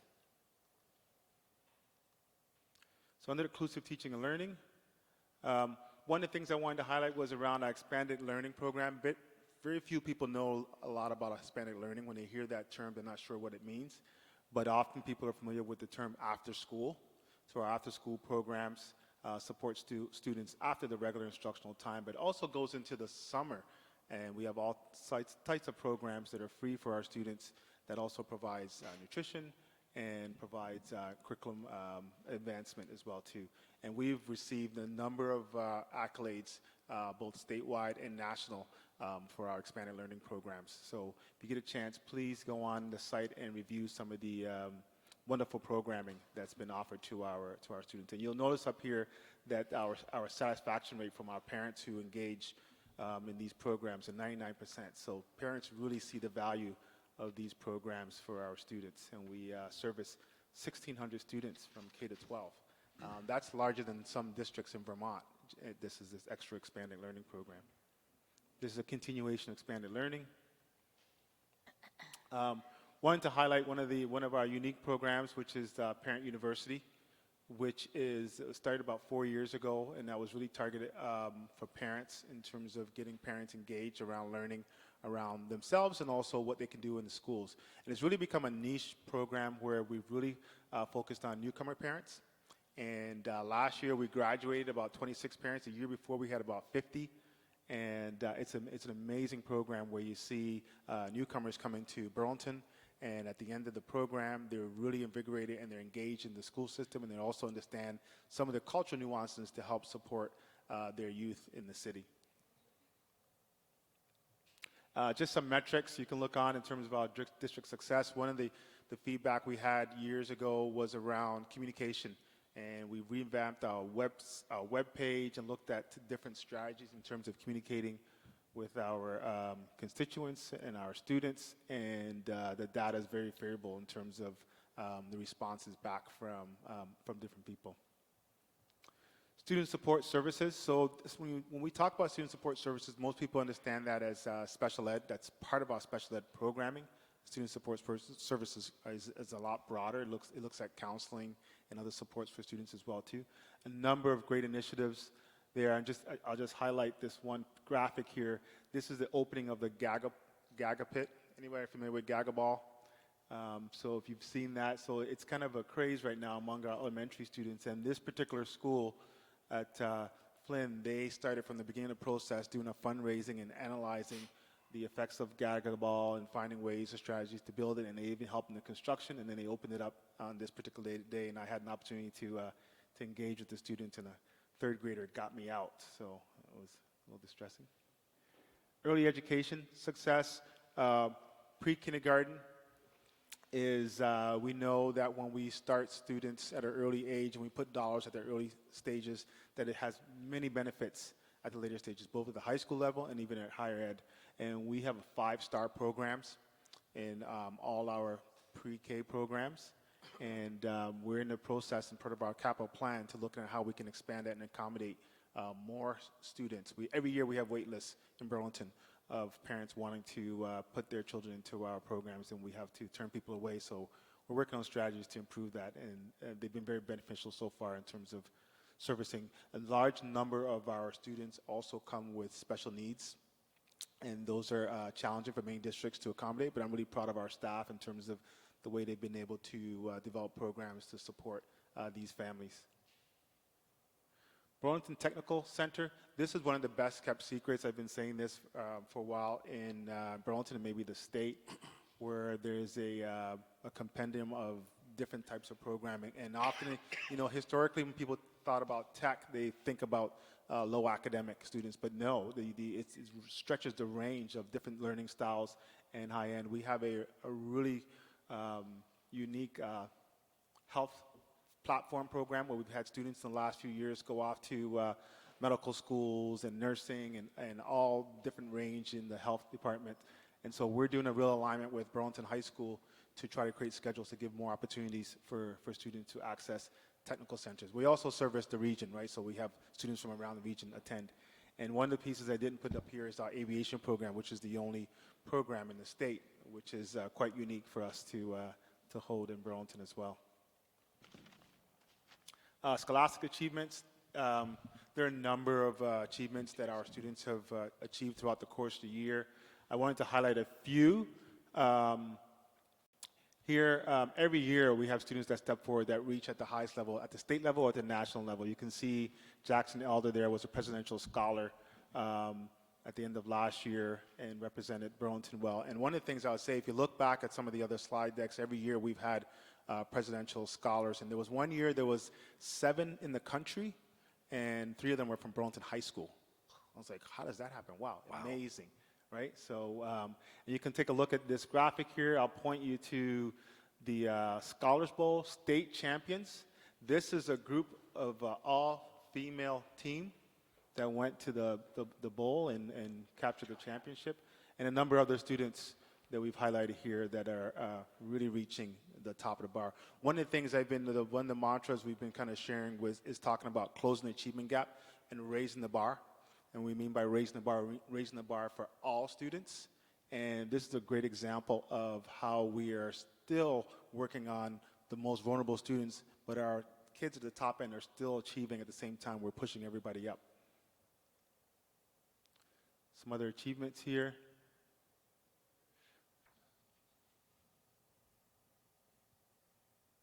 Of course, English language learners are a focus for us, and we have a number of collaboratives. Not just within our district, but with community organizations and neighboring districts. We have the largest number, and we partner with Winooski as well too, and we often are providing services that support the region and are able to lead in this direction. So I'm really proud of the staff and our multilingual liaisons who do a lot of this work, and they become sort of cultural brokers for our families. Not only is it just a language translation, but they kind of inculcate them to the community and the culture and what they should do when they go to school and how they should communicate and help them in many aspects, even beyond school often. We're introducing technology. Last year, we were able to develop an app that was specifically catered to our newcomers, and everyone seems to have a phone, so we're saying, okay, that's an entry point to access that particular group, that we can engage them more in the types of things that are happening in our schools.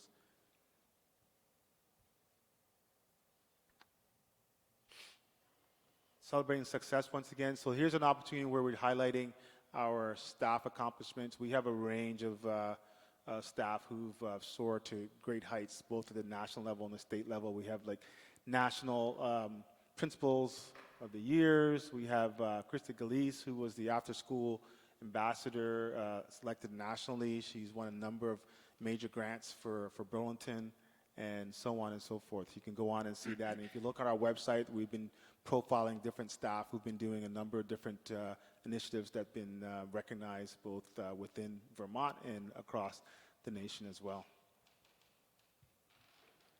Curriculum innovation. Many of you may have engaged with some of our students from the City and Lake Semester program. And so this program launched a year ago, and this has been an engaging, innovative program where students are out of the classroom. And I believe they did come to meet. I know they met with Mayor's office, and they were working on, and met with City Council as well too. And one of the things, when they did their graduation last year, I got a chance to go and hear the culminating activity when they talked about their major projects. And I asked the students, what is different about this than in the classroom? And I have to tell you that the students who are engaged in this program range in terms of academic ability. You have students who who are struggling students and students who are high achievers, and they're all in this class. And the one thing that came through that they all expressed was that the type of engagement was different. They really encouraged them to seek learning, regardless of what barriers they had, and look for different niches that now many of them are looking as career paths. And so we will be looking to how we can support and expand this type of initiative.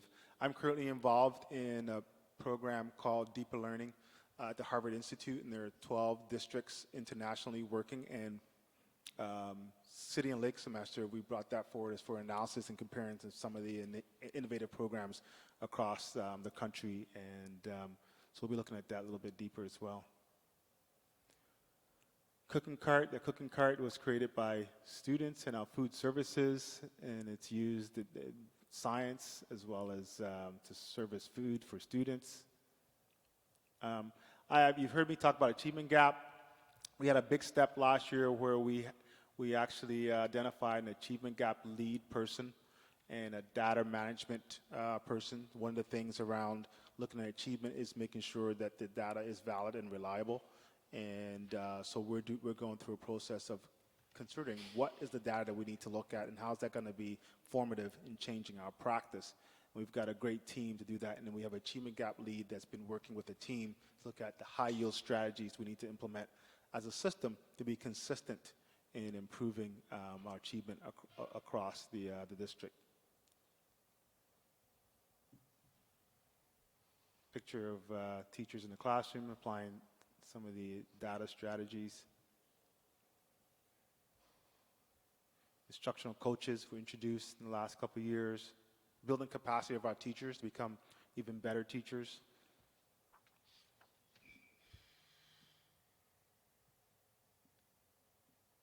And then continuing monitoring, working with the AOE pulls out some data called a snapshot. And last year they had some difficulties in pulling together because they're in the process of redefining how they collect the data. It's been challenging for us because we've been waiting for the information so we can respond to it. But we've said, you know what, we need to organize and have our own data we can use, not just on a year-to-year basis, because you can't wait for a year to see how well you're doing and then go back. I'm a proponent of using a cycle process where in classrooms you go 6 weeks and you can see if there's progress, if there's added value, and you can change practice if you have to. And that way you can communicate with parents on a regular basis too to make the change. So you don't wait a year later and say, well, Johnny wasn't doing so well based on that particular assessment or test, right? So that's where we're moving to, and not being solely dependent on the snapshot that we receive from the state. Sustainable finance and facilities. We want to thank Burlington for supporting the campaign around the high school, and looking forward to that to support the future generations in Burlington, and we'll be able to see better learning spaces provided for our students. So we want to thank Burlington once again for doing that. And that feeds right into our capital plan. There are a number of projects happening. Many of you have driven down Main Street over the summer, and you've seen Edmund's construction site there. We're trying to clean that up, hopefully, but there's lots of work happening. So in all our schools have projects that are being developed. In my opening, I talked about coming into the district with crumbling schools, with ADA challenges, and so with the support of the community, we've supported the bonds around that. Now we're actually implementing and making those changes to see very learning spaces that are conducive. This is a graphic of the Edmonds site. You can see these spaces. This place used to be called the Dungeon, and now look at it. Right? Beautiful spaces. We can use that for cafeteria, also for workshops and learning spaces for students. And we're proud to say that the community has supported education in Burlington over the last 5 years. They've supported our budgets and overwhelmingly supported, and we've been able to put that directly into programming. And when we've received surplus, we've been able to redirect that back into savings for taxpayers and also programs for students. Okay. Burlington Schools Food Project. Our food services is one of the best in the nation. Our director is the elect for the nation in terms of Food Services Association. And we've won numerous awards for our food programs. And one of the unique things about our food programs is that we serve 3 meals a day for students, breakfast, lunch, and dinner. And on those snow days, we even offer lunch. And you think that students wouldn't come, but there are students who, if they don't go to school that day, they don't eat. And when we provide those bag lunches, they come and they get them. And this is done at Doug Davis, our Director of Food Services, actually runs this program at a profit. He's able to generate dollars because we also service out into the community and bring money back to the district. So, and the last rock we talked about is equitable climate and culture. And the big focus we've had around that is restorative practices.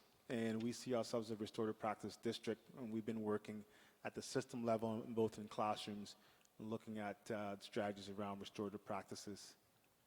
And in the summer, we had a huge in-service with all our staff. You can see the entire system together, learning about how to utilize restorative practices in their departments, in their classrooms, and in other spaces in the district as well. Some initiatives that happen throughout the year, Reading to End Racism. We would encourage any of you to volunteer in around February. Many schools invite readers to come and read inclusive books to our students, and we had a number of people do that last year.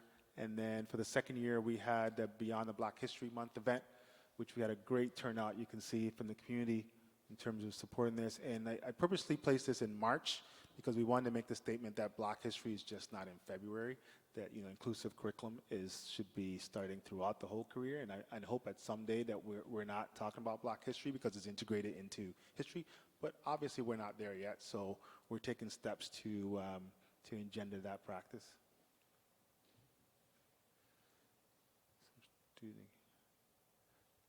Great story that was done about the gender-neutral locker room at BHS. That was part of the capital plan work. And so we're proud of Stand Up for Social Justice in Burlington. I don't know what happened to the graphics for teacher appreciation, but, and I'll end there. That's a 6-hour presentation I just did in 10 minutes. Very good. Very impressive. Thank you, Superintendent Obeng. Okay, we'll open it up to the City Council now. City Council, Councilor Pine, and then Busher. Thank you, Mr. President. Appreciate the update. There's a lot there.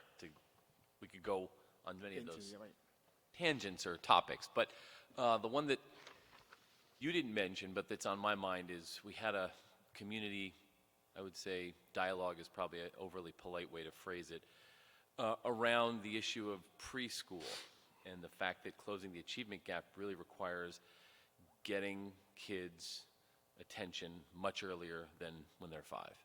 So we didn't go forward with that. I'd like to know what is the status of that.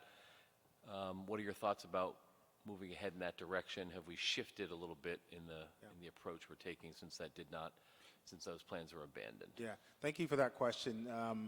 I certainly support investment in pre-learning and early ed, and so that's why we developed a plan to move forward. The board at the time felt that they needed to do some more work on the plan itself, and they went through a number of community engagement opportunities, and right now it's in the Finance and Facilities Committee to make a determination. We have a number of plans, so they just need to decide which one we want to go forward. So I'm hoping that the committee will do its work and bring it back and say, here we go. Because we have the dollars, we've gone through the dollars, we have the plans, we just need to go ahead to start that work, and then we can provide more services for our students and be set up for the future.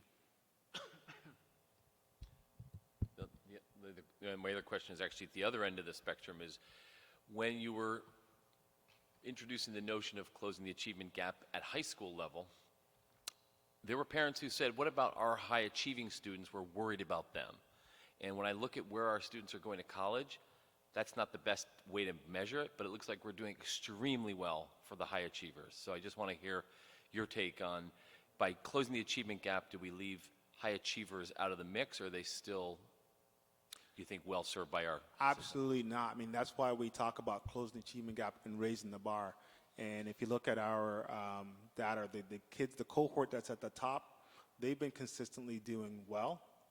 It's the group at the bottom that hasn't. But one of the things that I know from my own experience and even from the research at Harvard is when we employ high-yield strategies into the curriculum. It not only benefits the targeted group, but it also benefits all. So I'll give you some real-life examples. For instance, the step on the sidewalks. You know, when you walk on a sidewalk and you get to the end and it slopes down, the slope. That initially was designed for wheelchair accessibility. But if you walk around, who uses it? You got parents with carts, you got bikers, you got people who are not fully, and it benefits everyone. So those are the kind of strategies we're looking at in the classroom to say that we want to engage students so they can develop to a higher level. And those kids at the top, based on the data we have, and you can see from the slides, that we're performing at a very high level with those students. It's the other kids that we haven't really come up with different strategies to help them join the growth that we're getting at the top end. Thank you, Councillor Pine. Councillor Busher, then Councillor Tracy, and anybody else want to get in the queue? Okay. So I have a quick question, and then I wanted to make a comment. But where is Horizon and On Top located now? Where are they? We have Horizons at St. Mark's. Okay. And On Top is at it's on the high school campus. Is where? It's on the high school campus. Okay. It's at BTC, Which one is that, St. Mark's? Horizon? Yeah. Will that come back to? Well, that's our plan. We hope to bring them all in one space once we finish the high school project. Okay. That's just important because I know they were scattered, and I really worried about those students and how they felt connected or isolated from the student body. So anyways. Well, and I know right. they have issues anyways. I mean, they're different schools. No, I don't think it was a matter of it. I think the decisions were just logistical, but I do think for a cultural perspective, we do want to bring the program together so the staff can be together with those students. And also on an economic level, we wouldn't be paying a lease for another site. We're going to have it on our own site. So then we'll have more dollars to use for the program rather than just paying for another room.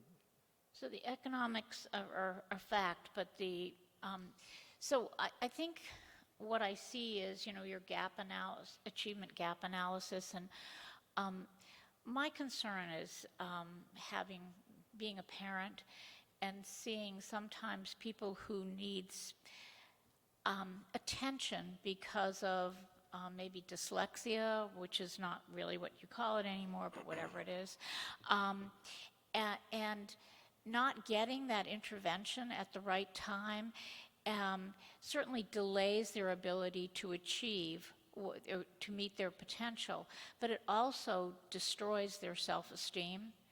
And if you destroy someone's self-esteem, it's really hard to ever recover that. Lessons learned. So I'm just wanting to understand how you address that so that the timing of reaching out and understanding the need to coach or whatever is given at a time before self-esteem is destroyed or a child is isolated from their peers. Yeah. Well, there's a number of things that we're trying to do to wrap around our kids. And one of the first things we did last year was start a survey to identify what the needs are. And one of the most singular things that came forward was around social emotional needs. Our kids were saying they're social emotionally fragile. So we've had to look at how we resource counselors and social workers and paras within the system to identify those students. And then right now, we're looking at how do we restructure our special ed programming so we can really address those students at the earliest possible, right, to support them. But I mean, the entry points have to be at different levels. We're not going to catch everyone always at the earliest level, but we're hoping that we can have a good wraparound approach that we're able to get as many as possible and build that up. And just one last thing. I'd be really interested at a later time if you could inform or educate or direct me as to whether or not that coaching, et cetera, happens removing the child from the classroom or after or before, because once again, when a child is made to feel different, that has an impact also. So I'm just trying to figure out how this is all accomplished. Yeah, I mean, that's not a new dilemma. I mean, the dilemma of conversation around withdrawn students are in, and the stigma of, okay, I'm going to a special room, that's a continuous debate. I'd love to talk about that in terms of what we're doing at some point and get a little deeper into it. Thank you, Councillor Busher. Councillor Tracy, then Shannon, and then Freeman. Thank you for the presentation. We had in the not too distant past a pretty painful contract impasse that resulted in a strike, which I think teachers took as sort of a last resort, something that they didn't want to do but felt like that was their last resort essentially. And I really hope that we are able to restore a better working relationship between the administration and the Burlington Education Association that doesn't put us in that kind of a position again. So I'm wondering, what steps have you and the district taken to improve and build trust with the union and to create a more collaborative working relationship such that we're able to really have avoid any sort of future contract impasses? Yeah, great. Yeah, we immediately started, I think after the last contract, in working on strategies to build some collaboration before the next contract, right? Because once you get into negotiations, it becomes different. I know the unions changed their leadership, so we've got some different players, so we had to get to know new people. And I've spent the summer and the previous months doing regular meetings, just one-on-one, just talking about what are some of the issues we have in our district that we can work on together. And there really was, I really did see the new union president really step forward, say, yeah, let's do some things together. And we've been able to find success, small wins in trying to build that. We've even solved some contractual things on the side prior to, and they're very much interested in having a smooth next negotiation. So I'm hopeful at this point, and I think the last contract, which we just did a few months ago actually, was the quickest we've had in years. We only negotiated for about 3.5 months, 4 months, and we got a contract. So I'm hoping that sets the stage for continued collaboration as we get into the next round and be able to resolve that. Thank you, Councillor Tracy. Councillor Shannon, and then Councillor Freeman. Thank you. I think that Councillor Pine's question about the high flyers and bridging the achievement gap while still providing opportunities for the high achievers, and what you have noted is very important to the health of our schools. And my own family's experience was that in elementary school, those opportunities really were there for everybody. Starting in middle school, you had to figure out the path for high achievers, and nobody really helped you with that. And that was before your time. You came in kind of at the end of that, at least, relative to our experience. But in high school, it has been extremely difficult to navigate that path. And I have heard from kids at the lower end of the economic spectrum who I really feel have been hurt by not having an advocate within their family to help them navigate the system. And they could have been far more successful had they had that the way some other middle class or maybe upper middle class students had. And I wonder if there is a way, it's hard to track, I would think, opportunities lost. Like, you don't know, people I'm talking to, you don't necessarily know what they could have achieved because it's a very kind of personal account. But I do know that, for example, when there are constant cuts to AP classes, and then AP classes only have one section, and they're at the same time, you can't get all of the AP classes that you want to get. So then you could go to UVM, but with your blue days, white days, that actually doesn't work. And so it becomes extremely difficult to get what kids need when they get to a certain level. And I hope that as you're collecting data, that you will, and you can tell me if you have this, but you will try to track like who in elementary school seems to be doing really well, and compare those socioeconomic levels and achievements in elementary school, and are they able to continue that through high school, or are there some barriers? But I also know some cases where kids actually aren't really achieving that much in elementary school, and they blossom later in life. It is hard to track it. So I don't know how you can measure that, but I want to at least put it on your radar that I hope we'll make an effort to measure that. Thanks. Yeah, thank you for that. Longitudinal data is critical in terms of being able to track the students, and that's why we have a new data systems coordinator to try to look at that. And I was used to a system previously coming here where each student had a tag, and you could track a student's achievement even if they moved out of your jurisdiction. And so you could say, you could put some metrics to it and say, okay, this kid was here for 3 years and this is how he ended up, or this kid for 4 years. And you can also look at the added value, and that's what I was talked about in terms of not waiting for the annual state data, because if they're reporting on grade 4, it's a different cohort as well too.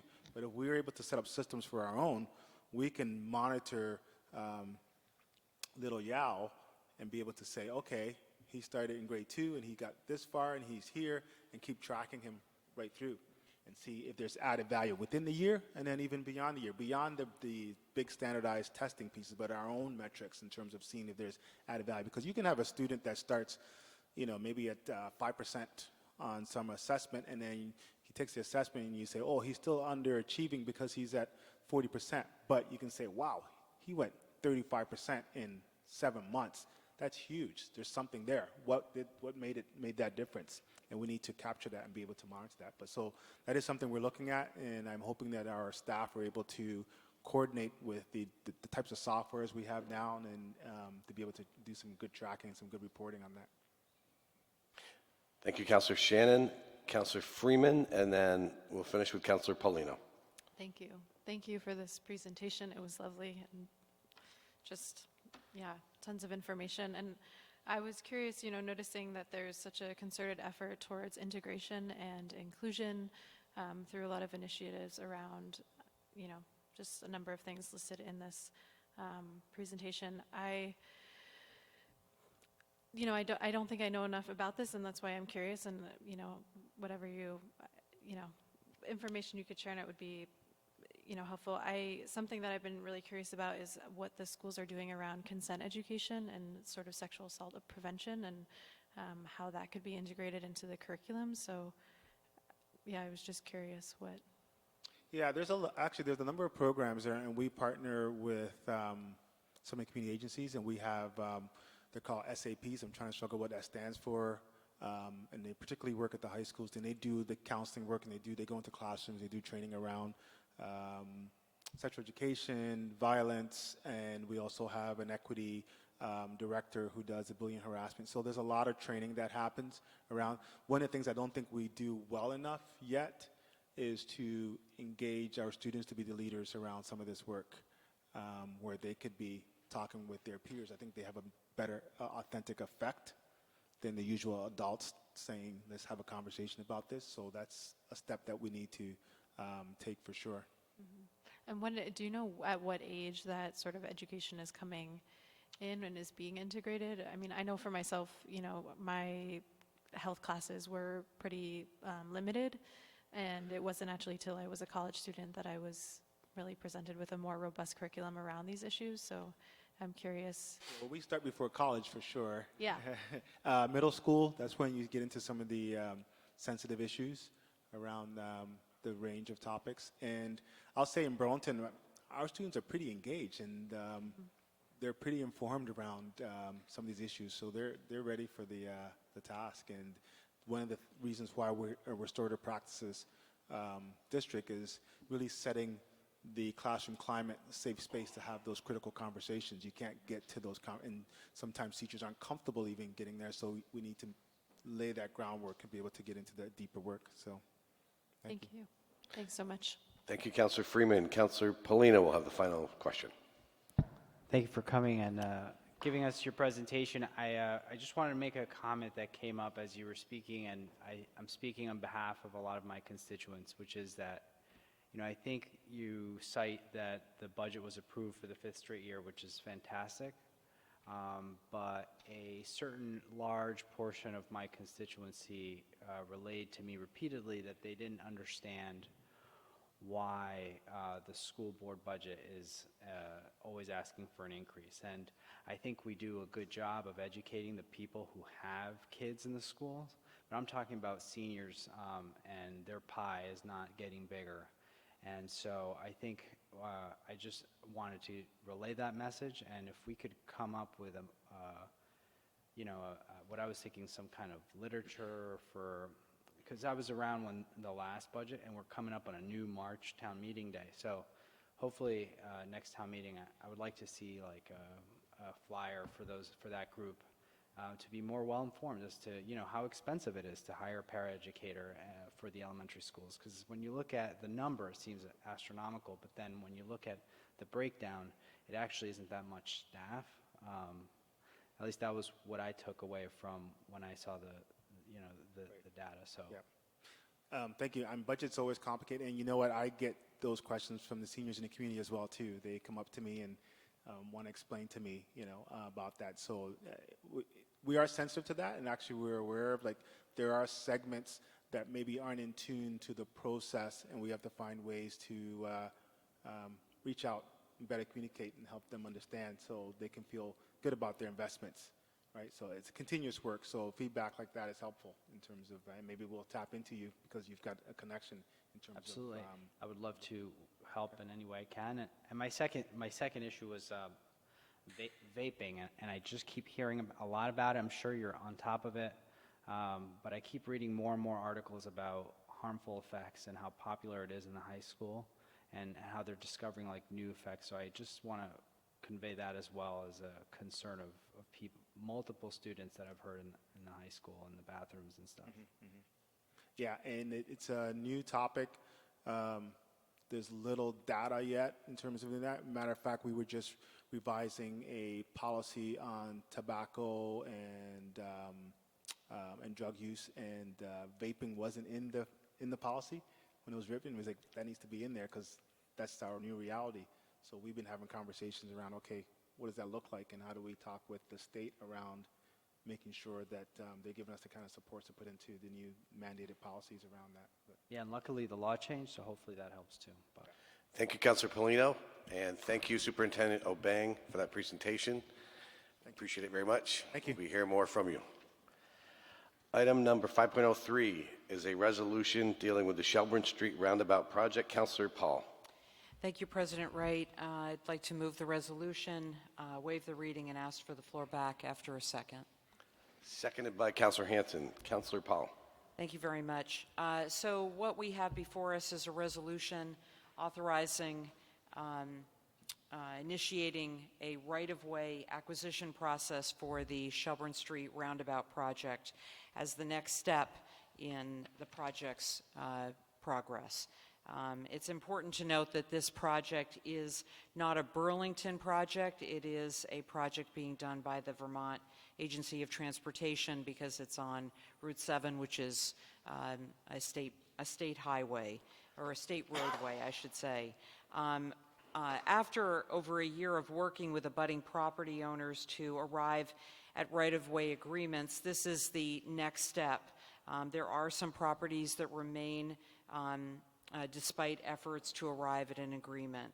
And by approving this resolution, and there's only one resolved clause, by approving this resolution, the City Council is authorizing the city to initiate proceedings for laying out the design project and to set a time and a place for the city, for the council site visit and hearing to determine necessity and monetary damages, if any, to the affected landowners and what they may or may not be entitled to, if anything.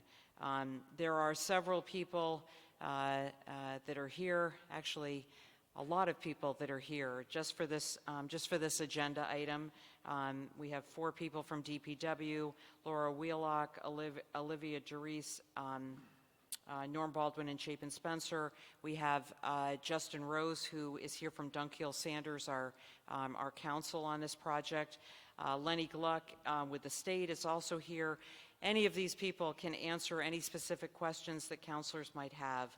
I hope that the council will approve this resolution so that we can move forward on this project that has been over a decade in the making. Thank you. Thank you very much, Councillor Paul. Why don't you actually come on up, whoever is coming up? The presentation, yes. Brief presentation, and then if there's questions from the council. Good evening. My name is Michael LaCroix. I'm a project manager for the Vermont Agency of Transportation. Sorry, I forgot. That's okay. I don't mind getting left off. So I am the project manager for the state's Burlington Roundabout project, which you see here. And we'll talk about the plan in just a moment. My role as project manager is essentially to see the project from the design phase all the way through into construction. Tonight, I'm here to just give the City Council a status update on where we're at with the design and the overall timeline for the project. If you could pull the microphone in a little bit closer, please. Thank you. So I'll be brief. I'll keep it to just a few minutes, and then we can open up to questions and answers. As Councilor Paul indicated, there's plenty of us here that can answer questions tonight. So the plan that you see on the screen is essentially a preliminary plan of the single-lane roundabout that we're proposing for the intersection at Shelburne Street, Ledge Road, South Willard Street, and Locust Street. To orient you left to right, would be Shelburne Street heading down towards Interstate 189. To the right would be Shelburne Street on the way to St. Paul and South Union Street. Bottom right, South Willard Street, Ledge Road at the far bottom, and then Locust Street going down the hill. Aha, thank you. Down the hill, Locust Street past Christ the King, which is on the corner property here on the top right. This intersection has had its share of issues for at least a couple decades. I can tell you by personal experience, when I was a intern at DPW in 1998, this was on their radar, and they threw me out in the middle of traffic to put up traffic cones to see how people would react to driving in a circle. Needless to say, I wasn't out there very long.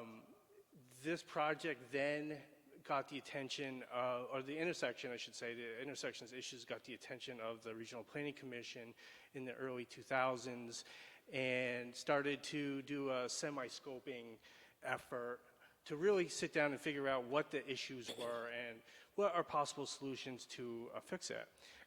So I'll just highlight a few of the issues that the intersection experiences today. And we'll start with high vehicle volumes.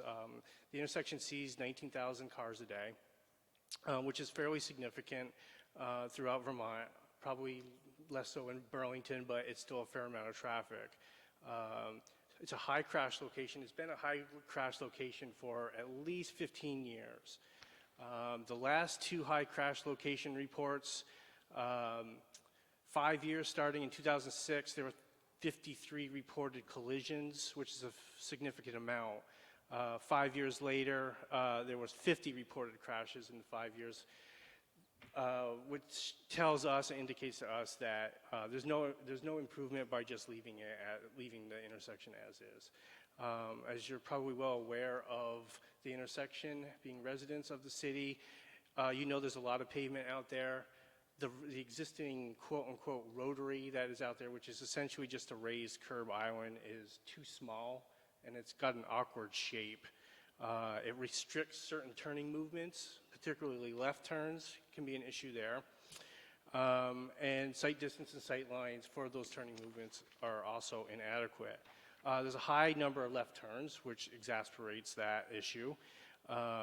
There's uncontrolled accesses, drive accesses for two properties right now, one for the Majestic car rental facility here, where they pretty much have an open shot to the intersection today, and then also at the Century 21 property on this corner here, where they have an open, uncontrolled access there as well. There's school, 2 churches nearby, so it's a very busy intersection for all users of the intersection, pedestrians, bicyclists, and whatnot. It's aesthetically unappealing, to be honest with you. It's, like I said, a lot of pavement. There's a lack of landscaping. In 1940s, it was a nice tree-lined intersection, and over time, development has turned it into a modern urban intersection. Underneath the pavement, what you don't see is about 37,000 linear feet of buried utilities, most of which is aged, and some of it is failing. 37,000 linear feet is 7 miles. That is an absurd amount of buried utilities, and it's just a spaghetti bowl of mess under there. And there's a lack of modern stormwater treatment also at the intersection. So that is something that we would like to try to fix with this project. The solution is what you see on the screen. It's a single lane roundabout. For those, to give you guys a little perspective, a single lane roundabout of the size that we're proposing here could be found in Waterbury, Manchester, Montpelier, East Montpelier, Barrie. So our modern roundabouts are fairly identical in size. This would be similar. With modern roundabout, we would anticipate, or we would be hopeful for a 72% reduction in crashes, which is significant compared to, say, a traffic signal if we were to install one there. Left turns are obviously going to be a lot easier with a single lane roundabout. The drives that I spoke of that are currently uncontrolled would be controlled by either relocation or allowed through a one-way movement. The central island will allow, which is this green space in the middle, would allow for some shrubbery, some aesthetic treatment. So that would assist on that front. And then a significant chunk of this project will be relocating and rebuilding the buried utility infrastructure underneath the intersection. So all the utility companies have been brought on board, and we've worked with them for several years, and we've got everybody on the same page, and everybody's looking forward to getting the utility situation straightened out under the road. For stormwater, we're going to have some buried sand filters and detention vaults. We work closely with the city, DPW, and water department to come up with a design that both met state and city regulations on stormwater. A couple of challenges regarding the construction of the project. One, it'll probably be 2+ construction seasons, which is a lot of work, and it will be disruptive. I won't say otherwise. There's ledge that's shallow in a lot of places, so there will be significant ledge removal in a lot of places. There is a sensitive archaeological site on the Christ the King corner, right about in this green area here. It's relatively small, but UVM would like to excavate in there during our construction phase and try to extract some artifacts out of there, so that's a challenge. And then those are the big points for the challenges on the project. Budget, we're looking at a $7 million project, 100% federally funded. The city would incur some costs, but they would be reimbursed at the conclusion of the project.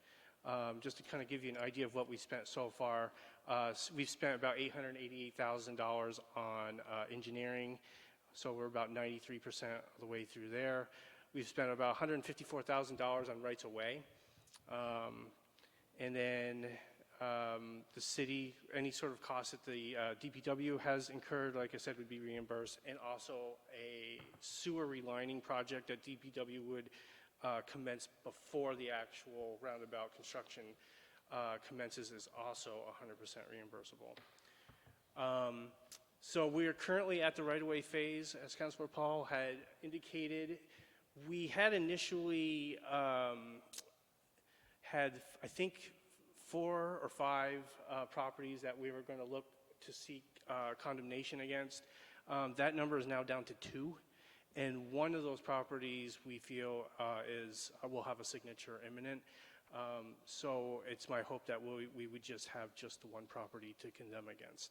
That property is the Majestic car rental place, and at the site visit at the necessity hearing, you'd be able to see what those impacts are in person. To finish out my presentation, just what remains in the schedule, if we can have all the rights of way acquired before March of 2020, we could potentially be able to break ground at spring of 2021. And that's the track that we're currently on, and we're very optimistic about that. And that is the bulk of my presentation. All right, thank you. Open it up to the council now, and we have a queue already started with Councilor Tracy. Thank you very much for all your work on this. I'm just wondering if you can clarify just explain, we had gone over this at the Transportation Committee and gotten a great explanation as to how the bike facilities will work within this, and I'm just wondering if you can, again, share that information with the full council as to how we'll be able to improve the bike facilities in this site through this project. Sure. So currently there are sidewalks out there, but there's no crosswalks. There's only a couple crosswalks right now. There's no dedicated bicycle facilities out there today, or if there are, they're not really well defined. So what this project is going to construct is a dedicated shared use path. So that'll be 8-foot wide paved bike path, just similar to what's down on the waterfront. And that will take a bicyclist through the intersection if they were uncomfortable with taking a spot in the lane and riding with motored vehicles. To get from the street to that bike path and then back down onto the street on the far side of the intersection, there are bike ramps that where there's a break in the curb, and a bicyclist will be able to just leave the bike lane from the shoulder on the street and take that ride the bike ramp up onto the shared use path. And there will be one of those for each of the approaches to the intersection, in each direction. Okay, thank you. Sure. Thank you, Councilor Tracy. I've got several councilors in the queue, so let's all stick to informational questions. Councilor Paul is up next, to be followed by Councilor Roof, Mason, Polino, Pine, Busher. Councilor Paul. Okay, thank you, President Wright. So I do have 2 questions, but the other thing I did want to mention is that, Mike, it's been probably about 3 years since you were here for a DPW meeting. I'm sure you remember it, which is why I did not see you in the crowd, because I haven't seen you in 3 years. But I did want the council and those people that are watching to know that we did have a meeting 3 years ago. That was when you showed us that wonderful spaghetti map of all the things that are going under. It's amazing what's underneath the roundabout, or the rotary, I should say, and explained what was going to have to happen in order to affect this change. It's very complicated, but there were a lot of residents that were there. It was an active meeting, I guess I would say, and I had asked you at that meeting if you would keep in touch with us quarterly, and I could have set my watch by you.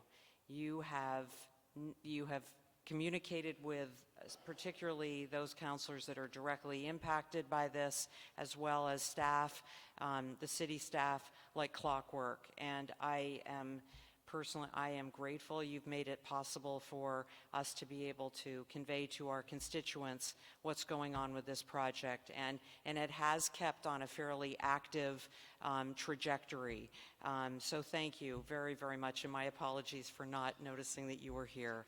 But the question that I had was that there are, even going way back to the start of the project back in like 2009, 2010, when it first really became a project, there were a lot of concerns about what was going to happen to cars queuing. And, I believe you have done a count. I don't know if you've changed that information as time has gone by, but I know for the people who live on the streets that are directly near the roundabout, like Adams Court, Hoover Street, those streets are concerned that they are going to not be able to get out of their street because there's going to be so many cars queuing up, and wondered if you could just speak to that. And again, thank you so much for being here. Sure. Yeah, I can certainly speak to that for sure. The approach in question is the northbound approach on Shelburne Street. What'll happen is there's two northbound lanes now, and they're going to be merging into one about 300-400 feet south of the single lane roundabout. And so there is the potential that in the worst peak hours that there would be some queuing. Initially, when we did the analysis, we were anticipating traffic volumes of about 21,000 vehicles a day, and that long queuing, which we call 95th percentile queuing, so which means that 5% of the time queuing cars would reach this particular distance. And we measured that out to be about 340 feet, somewhere in that. And it came in right about where the Adams Court intersection with Shelburne Street is. What we found, or what we are finding, strangely enough, is that the traffic volumes are kind of on a downward trajectory over the last several years, and we're not really sure why. Just maybe the change in commuting patterns or whatnot. So because our estimates on vehicles per day has dropped a little bit, we would expect that queuing distance to be even shorter. That would be the worst case. We're talking 5% of the peak hour, so we're only talking 3 to 5 minutes in the worst hour of the day. So I think in most cases, you're not going to see much queuing at all, and if you do, it probably wouldn't get much past Grove Court. So yes, it will. It can at times get to Adams Court, but we feel pretty strongly that the folks in Adams Court will have easy ingress and egress. Thank you very much. Thank you, Councilor Paul. Before I go to the next councilor, I just want to, I'm not looking for necessarily any comment or reaction to this, but I just got a text that sort of underscores just what I thought when I heard this, which was someone watching on Channel 17 said, it boggles the mind that a roundabout can cost $7 million. Councilor Roof.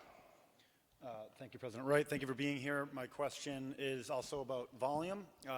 You mentioned a few other rotaries elsewhere in the state. Certainly Waterbury is a comparable, maybe less so, but also Eastbury Road down 302, single lane roundabout. And if you don't have these numbers now, please do share. What sort of traffic are those single lane roundabouts facing on a daily average? Just because I think kind of conceptually it might be easier to think about kind of experiencing other roundabouts that might be similar to this. Are they more or less?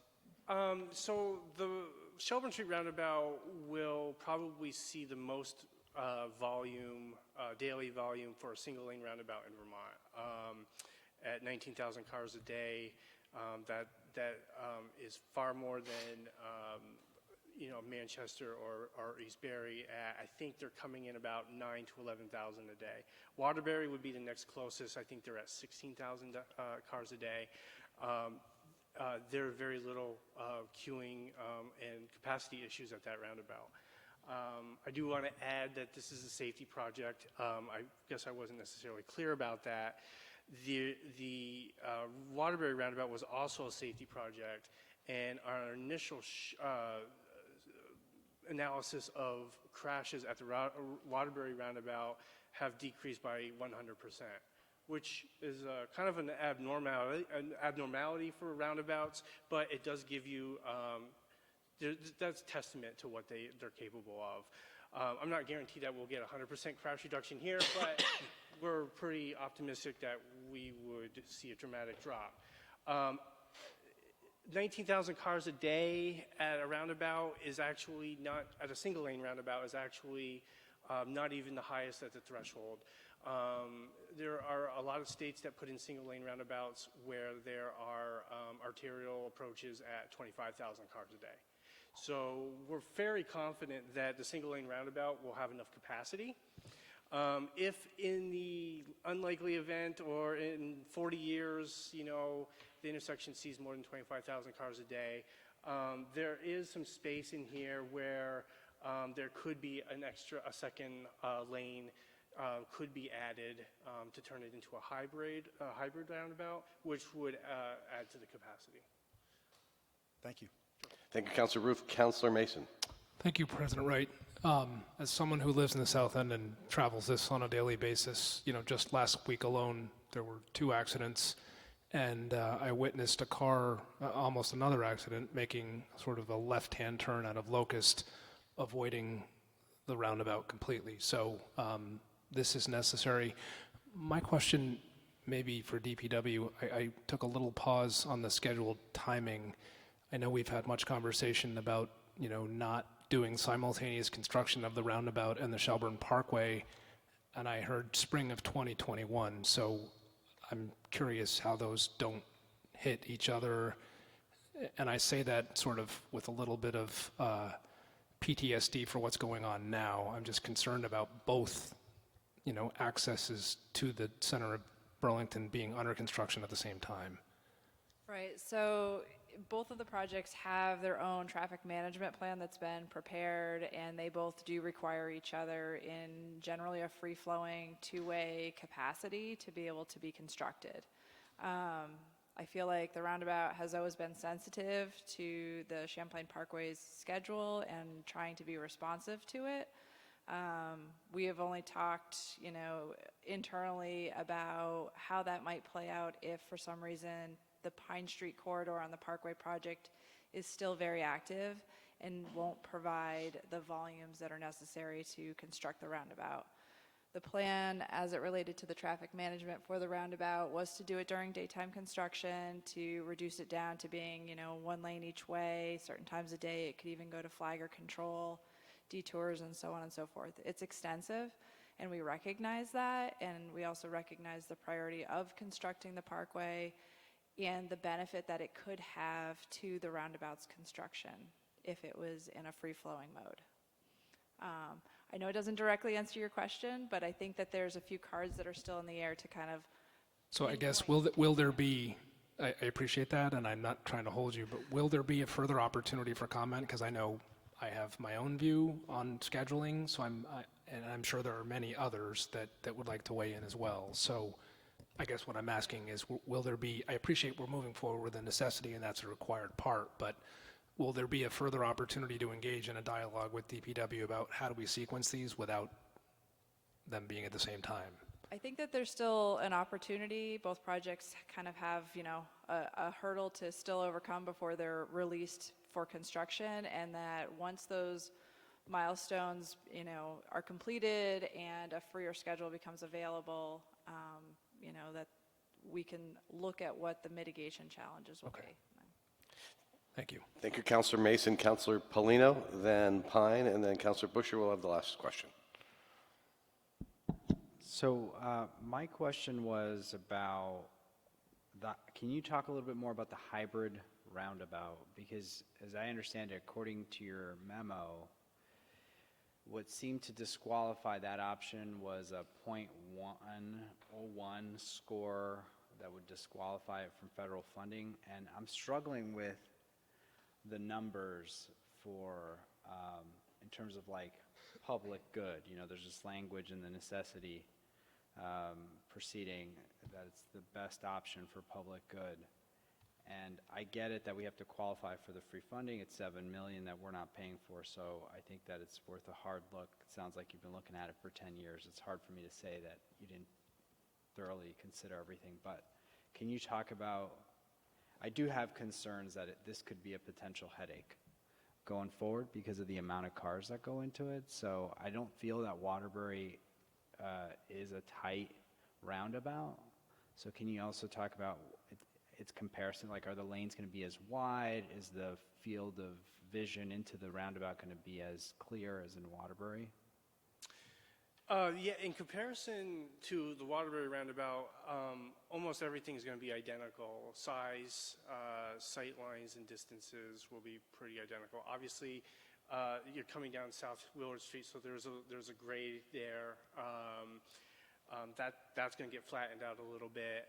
The number of lanes will be identical. I believe Waterbury is a partially hybrid roundabout. I believe there is a turn lane coming off of Main Street. This won't have that, but generally speaking, size-wise, they're going to be very identical. Really what we're trying to achieve here is just to get cars to slow down. Waterbury does that very well. I mean, you come down from the interstate, there's no avoiding it, and we're aiming to do the same thing here. So in that regards, there's not really a lot of there's not going to be a lot of differences between this and Waterbury. In regards to your concern about 19,000 cars a day and this being able to handle that, like I said, this would be the first in Vermont at that level, but there are case study after case study across the country, inside and outside of New England, where modern roundabouts of this size handle way more than 19,000 cars a day extremely efficiently. So while I don't have a case in Vermont that I can point to say, hey, this works, there's plenty of examples outside of Vermont that do. All set, Councilor Polino? Yes. Thank you. Councilor Pine, and then a final question from Councilor Busher. Sure. I happened to be at the TUC meeting when this was being presented, and I can't recall who asked this question, but it struck me that I had the same question, and I'll ask it again, and I think one of my colleagues asked a very similar question. The narrowing down to 2 lanes before reaching the roundabout when you're northbound on, I have trouble believing that's going to work. I actually can see a real problem there with queuing, cars having to queue up, and the problem with the driveways getting blocked, but also just being a major bottleneck issue. Can you help me understand your traffic modeling and how you've worked through that? It's kind of hard to explain without having a model in front of me, but essentially we ran this scenario through three different software model softwares, and with stochastic traffic volumes on each approach based on real world traffic counts. These weren't interpolated or projected or anything. These were real counts. And each of those different models have different sets of behavioral criteria that they use, and merging is one of the factors that these softwares apply this behavioral modeling to. And yeah, I mean, it doesn't take into account someone who is just an aggressive driver. You know, I mean, there's not really any model that can predict that kind of behavior. But so there is some level of assumption where people do behave somewhat unrealistically, sort of speaking, when they're, merging. It's not a perfect zipper merge by any stretch of imagination. People, the model does show people adjusting their speeds appropriately when they see there's adequate warning for the merge approaching. There will be a level of education, getting the word out ahead of time on this project, which will be starting probably next calendar year, letting people know that this is coming. The merge is part of this. Advanced signing So there are strategies and techniques that we can try to prepare the public for the changing traffic patterns. You know, I don't know what else I could say to alleviate your concern. I mean, the modeling has, you know, has really proved itself. I think it's going to, it will perform well, and really, it's just, I think it's going to come down to education and outreach and just letting people know it's coming. My other question is maybe a little nerdy, but I need to know, does the model look at the fact that a place like Burlington, if there's about 19,000 a day, a good chunk of those are coming through that intersection for the first time ever? I mean, we probably have, for a small city, it's a way that a lot of people enter. Yeah. If you're coming from New York, you're coming that way. If you're coming from lots of places, that's the way you're coming into Burlington. Yeah, So, no model new would users. be able to replicate something like that. I don't know how a model could do that. But you do touch on the fact that this is a gateway for the city, and we do, you know, it is going to be one of the first transportation pieces of infrastructure people from out of town are going to see when they come in from the south. So, you know, getting the word out and just trying to make this as smooth as possible for people using it.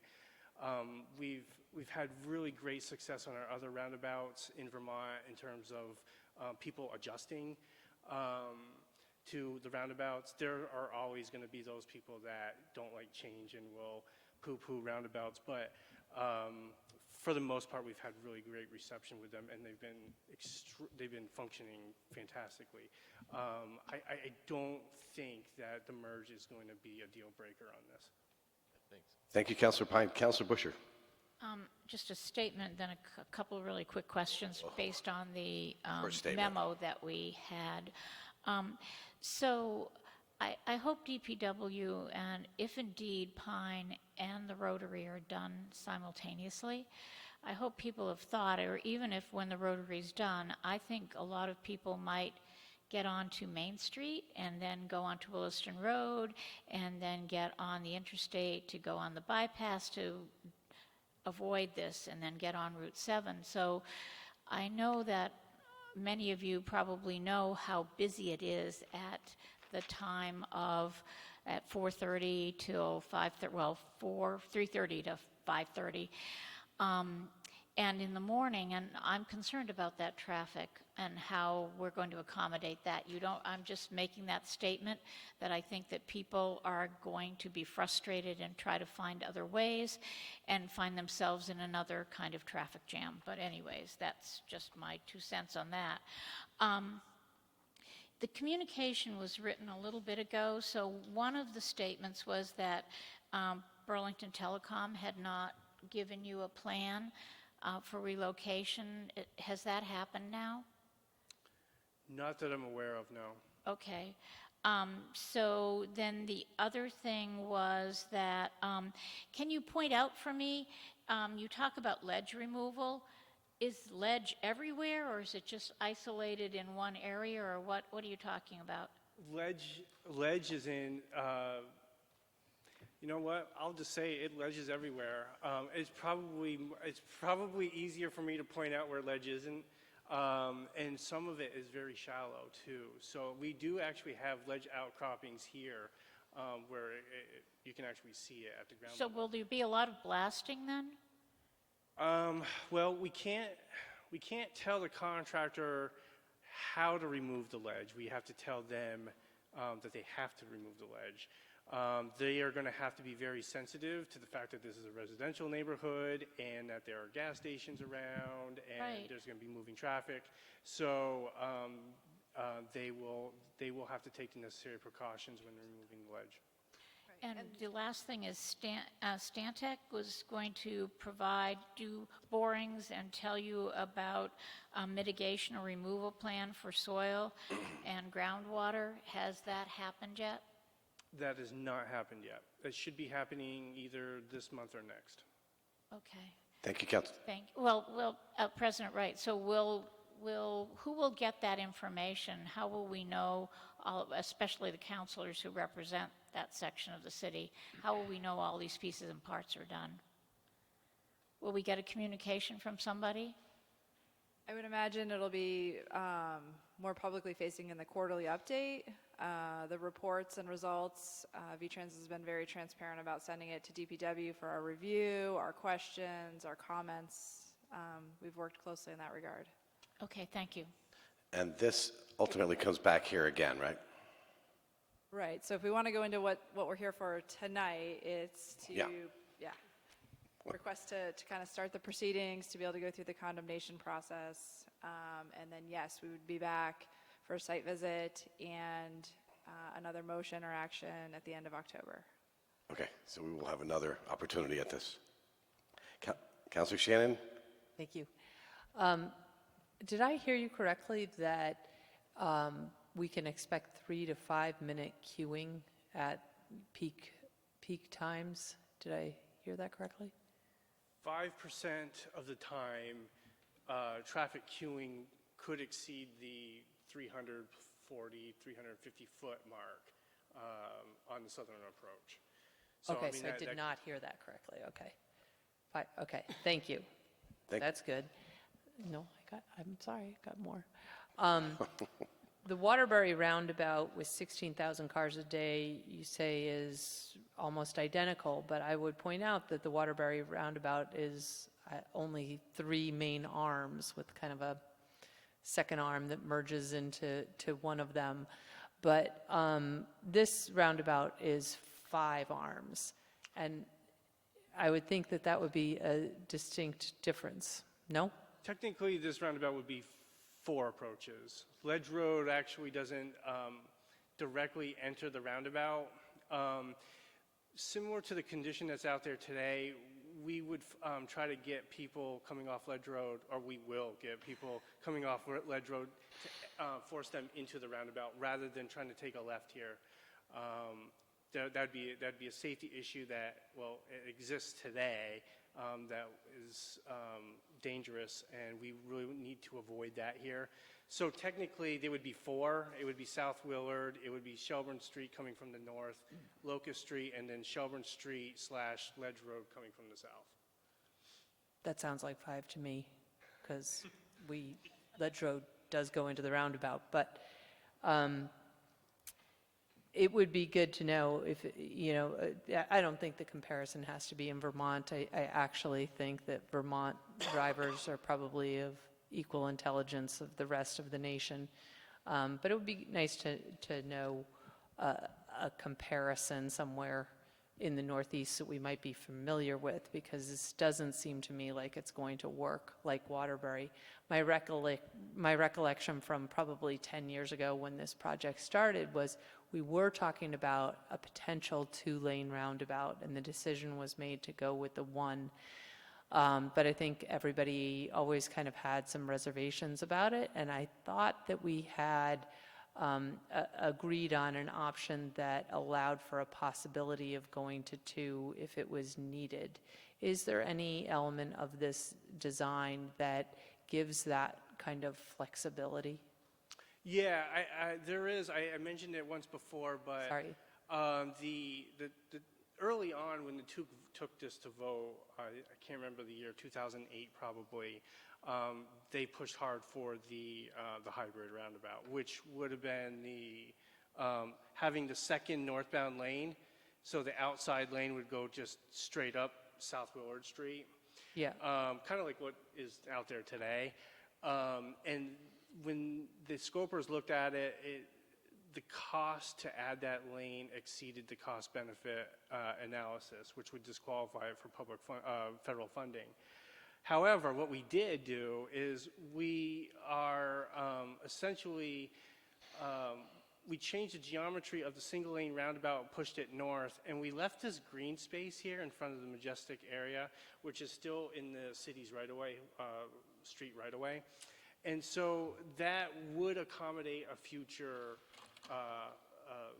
essentially, South Willard Street lane here. So you would be able to get that hybrid effect at a future date when or if ever, the single-lane roundabout became over capacity. Okay, thank you for that clarification. I wasn't quite clear on what you meant by hybrid. Sure. All right, thank you, Councillor Shannon. And with that, motion has been made to adopt the resolution to initiate the proceedings. All those in favor of the resolution, please say aye. Aye. Anyone opposed? That passes unanimously. Councillor, you're voting no? Yep. One no vote. So the vote is 10-1. Councillor Polino is the one no vote. Item 5.04, an ordinance. Councillor Mason. Thank you, President Wright. I'd like to make a motion to waive the second reading, adopt the ordinance, and ask for the floor back briefly after a second. Seconded by Councillor Busher. Councillor Mason. Thank you, President Wright. The proposed ordinance amendment before you, just for the council's benefit, was a change that grew out of the ordinance committee's discussion of 1904 relating to junkyards. This moves a few things around and makes clear that certain materials may not be stored outdoors. I know Bill Ward is here, who's been also engaged if there are additional questions. This did pass the ordinance committee unanimously. Thank you. Thank you, Councillor Mason. Any discussion from the City Council? Hearing none, all those in favor, please say aye. Aye. Any opposed? And that passes unanimously. Item 5.05 is another ordinance. Councillor Mason. Thank you, President Wright. I'd like to make a motion to suspend the rules, place the ordinance amendment in all stages of passage. Ask for the floor back briefly after a second. Seconded by Councillor Busher. Councillor Mason. Thank you, President Wright. This similar big ticket item is an ordinance amendments that will basically have the objective of reducing public and administrative burdens for minor fee adjustments on building permits. Mr. Ward is here to walk through the math that the ordinance committee spent a fair amount of time trying to understand, but net for the council, if this, as it currently exists, there are a number of 25-cent, or I would say minor, checks that literally have to be processed through this clerk treasurer's office. And the analysis was done that from a staff time perspective, we were literally spending hundreds of dollars to mail out nominal checks. So this basically adjusts and avoids that sort of adjustment between estimated cost and final cost unless it exceeds a certain threshold. With that, I note Bill Ward is also here if there are additional questions on the proposed amendment. Thank you. Thank you, Councillor Mason. Is there questions from the council for Mr. Ward? Hearing none, it looks like we're ready to vote. All those in favor of the resolution, please say aye. Aye. Aye. Any opposed? That passes unanimously. Thank you. Item 5.06 is a resolution on the city's climate change initiatives and the expansion of the city's tree planting program. Councillor Polino. Thank you, Council President Wright. I move to place the resolution 5.06, the city's climate change initiatives and the expansion of the city's tree planting program, and ask for a second and to have the floor back. Seconded by Councillor Paul. You have the floor, Councillor Polino. Thank you, President Wright. This resolution seeks to lay out a plan to plant more trees in the city's green belts, natural areas, parks, and cemeteries. Just this past weekend, Burlington Wildways, after a long collaborative effort, marked the first trail from Salmon Hole to Ethan Allen Park in the New North End. That initiative will provide clear and direct access to Burlington's extensive natural areas. And to me, that initiative and all the other things we're doing, such as the mayor's announcement today of one of the most ambitious climate change initiatives by any municipality, is the BD's Net Zero Roadmap, shows me that along with this resolution, we can hit the reset button, we can set our city in a new path. And to me, this resolution is about collaboration between city councilors. Certainly Councilor Hanson and Councilor Freeman had some early on input in influencing the climate change perspective to my goal for planting more trees. The mayor's office certainly worked with giving me ideas on how to bring this resolution forward, and the Parks and Rec Department, BJ, gave me some great ideas on exactly how to best implement those efforts. So I think the city's been working on this issue for a while, and it's a plan to continue that effort and add increasing value and meaning to it. So I hope the council supports this resolution. Thank you, Councillor Polino. Discussion from the City Council? Hearing none, all those in favor of the resolution, please say aye. Aye. Any opposed? That passes unanimously. Item number 5.07 and 5.08 have both been removed for the time being. Expect them to be back at another time. Item number 6 is committee reports. Any committee chair who would like to report on committee activity? Councillor Tracy. The Transportation Energy Utilities Committee will be meeting on September 17th at 5:30 down in TPW, and we will be right now the only agenda item that we have is a carryover from our previous meeting with regards to rail and having CCRPC come in and have a conversation about rail. So then if there are other items, encourage councilors to send those items to us. Thanks. Thank you, Councillor Tracy. Councillor Shannon.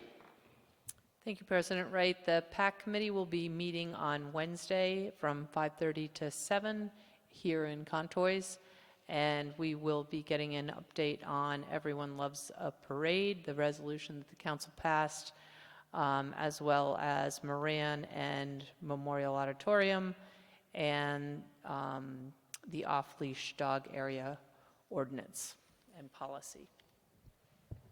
Thank you, Councillor Shannon. Any other committee chair? Councillor Pine. I just wanted to let the council know that the Community Development and Neighborhood Revitalization Committee is slightly behind schedule with a report back to the council on the neighborhood project, but something will be coming out very soon, and we are scheduling our meeting to make some final adjustments to the memo to the full council, but also to consider the resolution that Councillor Freeman introduced regarding City Place and moving forward in a way that gets a greater level of transparency and accountability the council is hoping for. I would also mention that the HR committee, since our chair is not unable to be here, is meeting tomorrow at the HR office to discuss the position that we created this summer, the diversity, equity, and inclusion job description. Basically, as a committee, we're going to have input into that. Thank you. Great. Thank you for that update. Councillor Pine. Any other committee chair? Hearing none, we'll move to item number 7, City Councilors on General City Affairs. Councillor Hanson.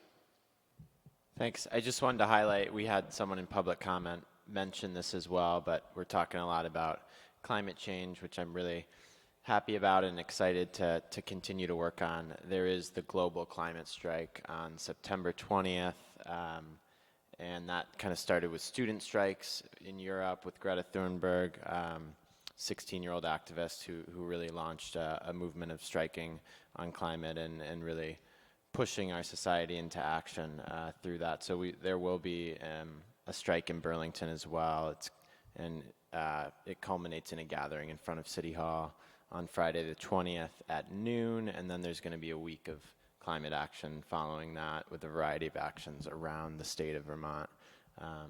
So that'll be a few days before our next meeting, so I just wanted to make sure that folks were aware of that. Thanks. Thank you, Councillor Hanson. Councillor Busher. Yes, I wanted to just report on 2 things. One is I went to the recap of the housing summit that the mayor held earlier in this summer, and the follow-up meeting was very informative with a number of different possible actions. The people that came, it was a different group of individuals, some more loud than others, but there was a good presence of renters present, and they participated after the formal just recap. There were stations that individuals could go to and look at what had been recommended and then give additional input. And a number of those individuals who wore signs saying renters, that's how you knew that they were moving around, actually participated and gave some very good feedback and just want to make sure that their voices are heard and that housing is not just about people, home ownership, but about them and their issues. And it was, I thought it was more inclusive and very good, and I want to compliment the mayor and all the departments who put that together. Anyways, the second thing that I went to was Saturday. I was lucky enough to be available to go to the ribbon cutting for Wild Ways, and that was at Ethan Allen Homestead.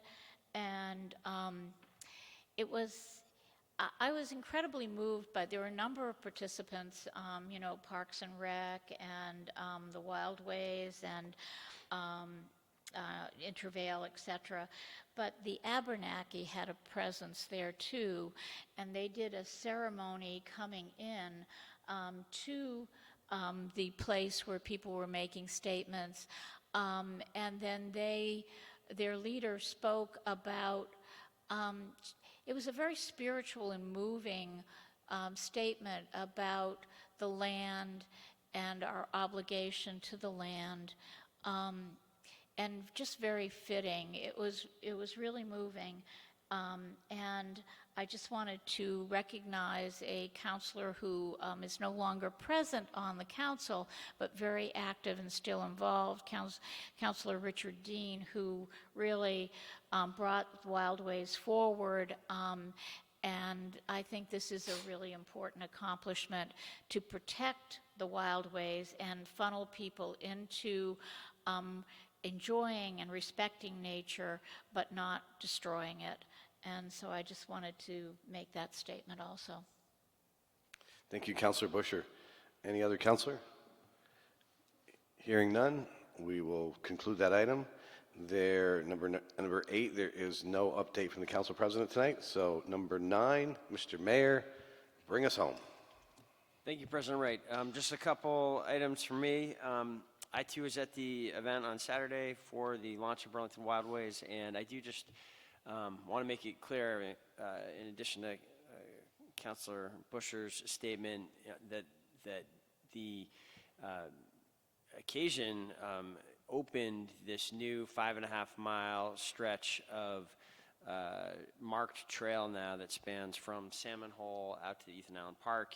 It includes stretches that are new, and as well as existing stretches, and it's really quite a beautiful pathway, and I encourage everyone to get out there and check it out. I took my in-laws back there the next day, and it is gorgeous, and really quite remarkable that you can be in the middle of Burlington and be in such a natural area. That is the whole notion of the Wild Ways effort, is that we are fortunate to have 25% of our total landmass, natural lands, and yet it is, I think, an underappreciated and not fully, the potential of that 25% isn't fully realized. This Wild Ways effort seeks to better educate the public and to upgrade and improve trailways and signage so that we can better enjoy these natural areas as a city as we continue to grow and evolve. Thank you to everyone who's been involved in that, Zoe Richards, as well as Councilor Dean, who, and I will say the council should know the resolution was cited several times over the course of the event. The resolution really has life and kind of galvanizing impact among the dozens of people who are working on that and who showed up for this event. More to come on that, I'm sure. Then finally, I did just want to touch on the Housing Summit as well. Thank you. I know many councilors attended the event last week. And there's a substantial team of city staff that is working on this effort and working to bring these 5 proposals that we have been working on since the spring to the council in an actionable form in October, as I committed back in the State of the City. I've started talking with President Wright. I think it could be helpful at this stage, before we take another turn at these proposals, to have some kind of council work session, and we will be finalizing that effort, and I'm hopeful that we may be able to have a council work session as soon as the September 23rd meeting to get further input from the council before we finalize these current 5 proposals. I also Was at the Ward 6 MPA last week, best Ward 6 attended MPA I've ever seen, for a variety of reasons. I know that the organizers and Councilor Paul have worked, brought the new resources from the city budget to bear. There was food, there was great promotion of that event. The housing issues did get discussed there. I will be presenting on each of the other 4 MPA meetings over the course of September on the Housing Summit and seeking input in that way. People, of course, can also go to the city website to get more information and give more feedback there. Final thing I want to note, and that I announced at the Housing Summit, but I want to make sure the council hears it as well, is one of the significant messages that came through in the first Housing Summit in June is a concern, a question about whether the proposals we were focused on did enough to address tenant protection issues. And, while on one hand, all 5 of the proposals are aimed in one way or another improving the lives of renters, of tenants, some of them directly on, a couple of them really directly around affordability, in particular the proposal to add to the minimum housing code new weatherization standards and to increase the housing trust fund.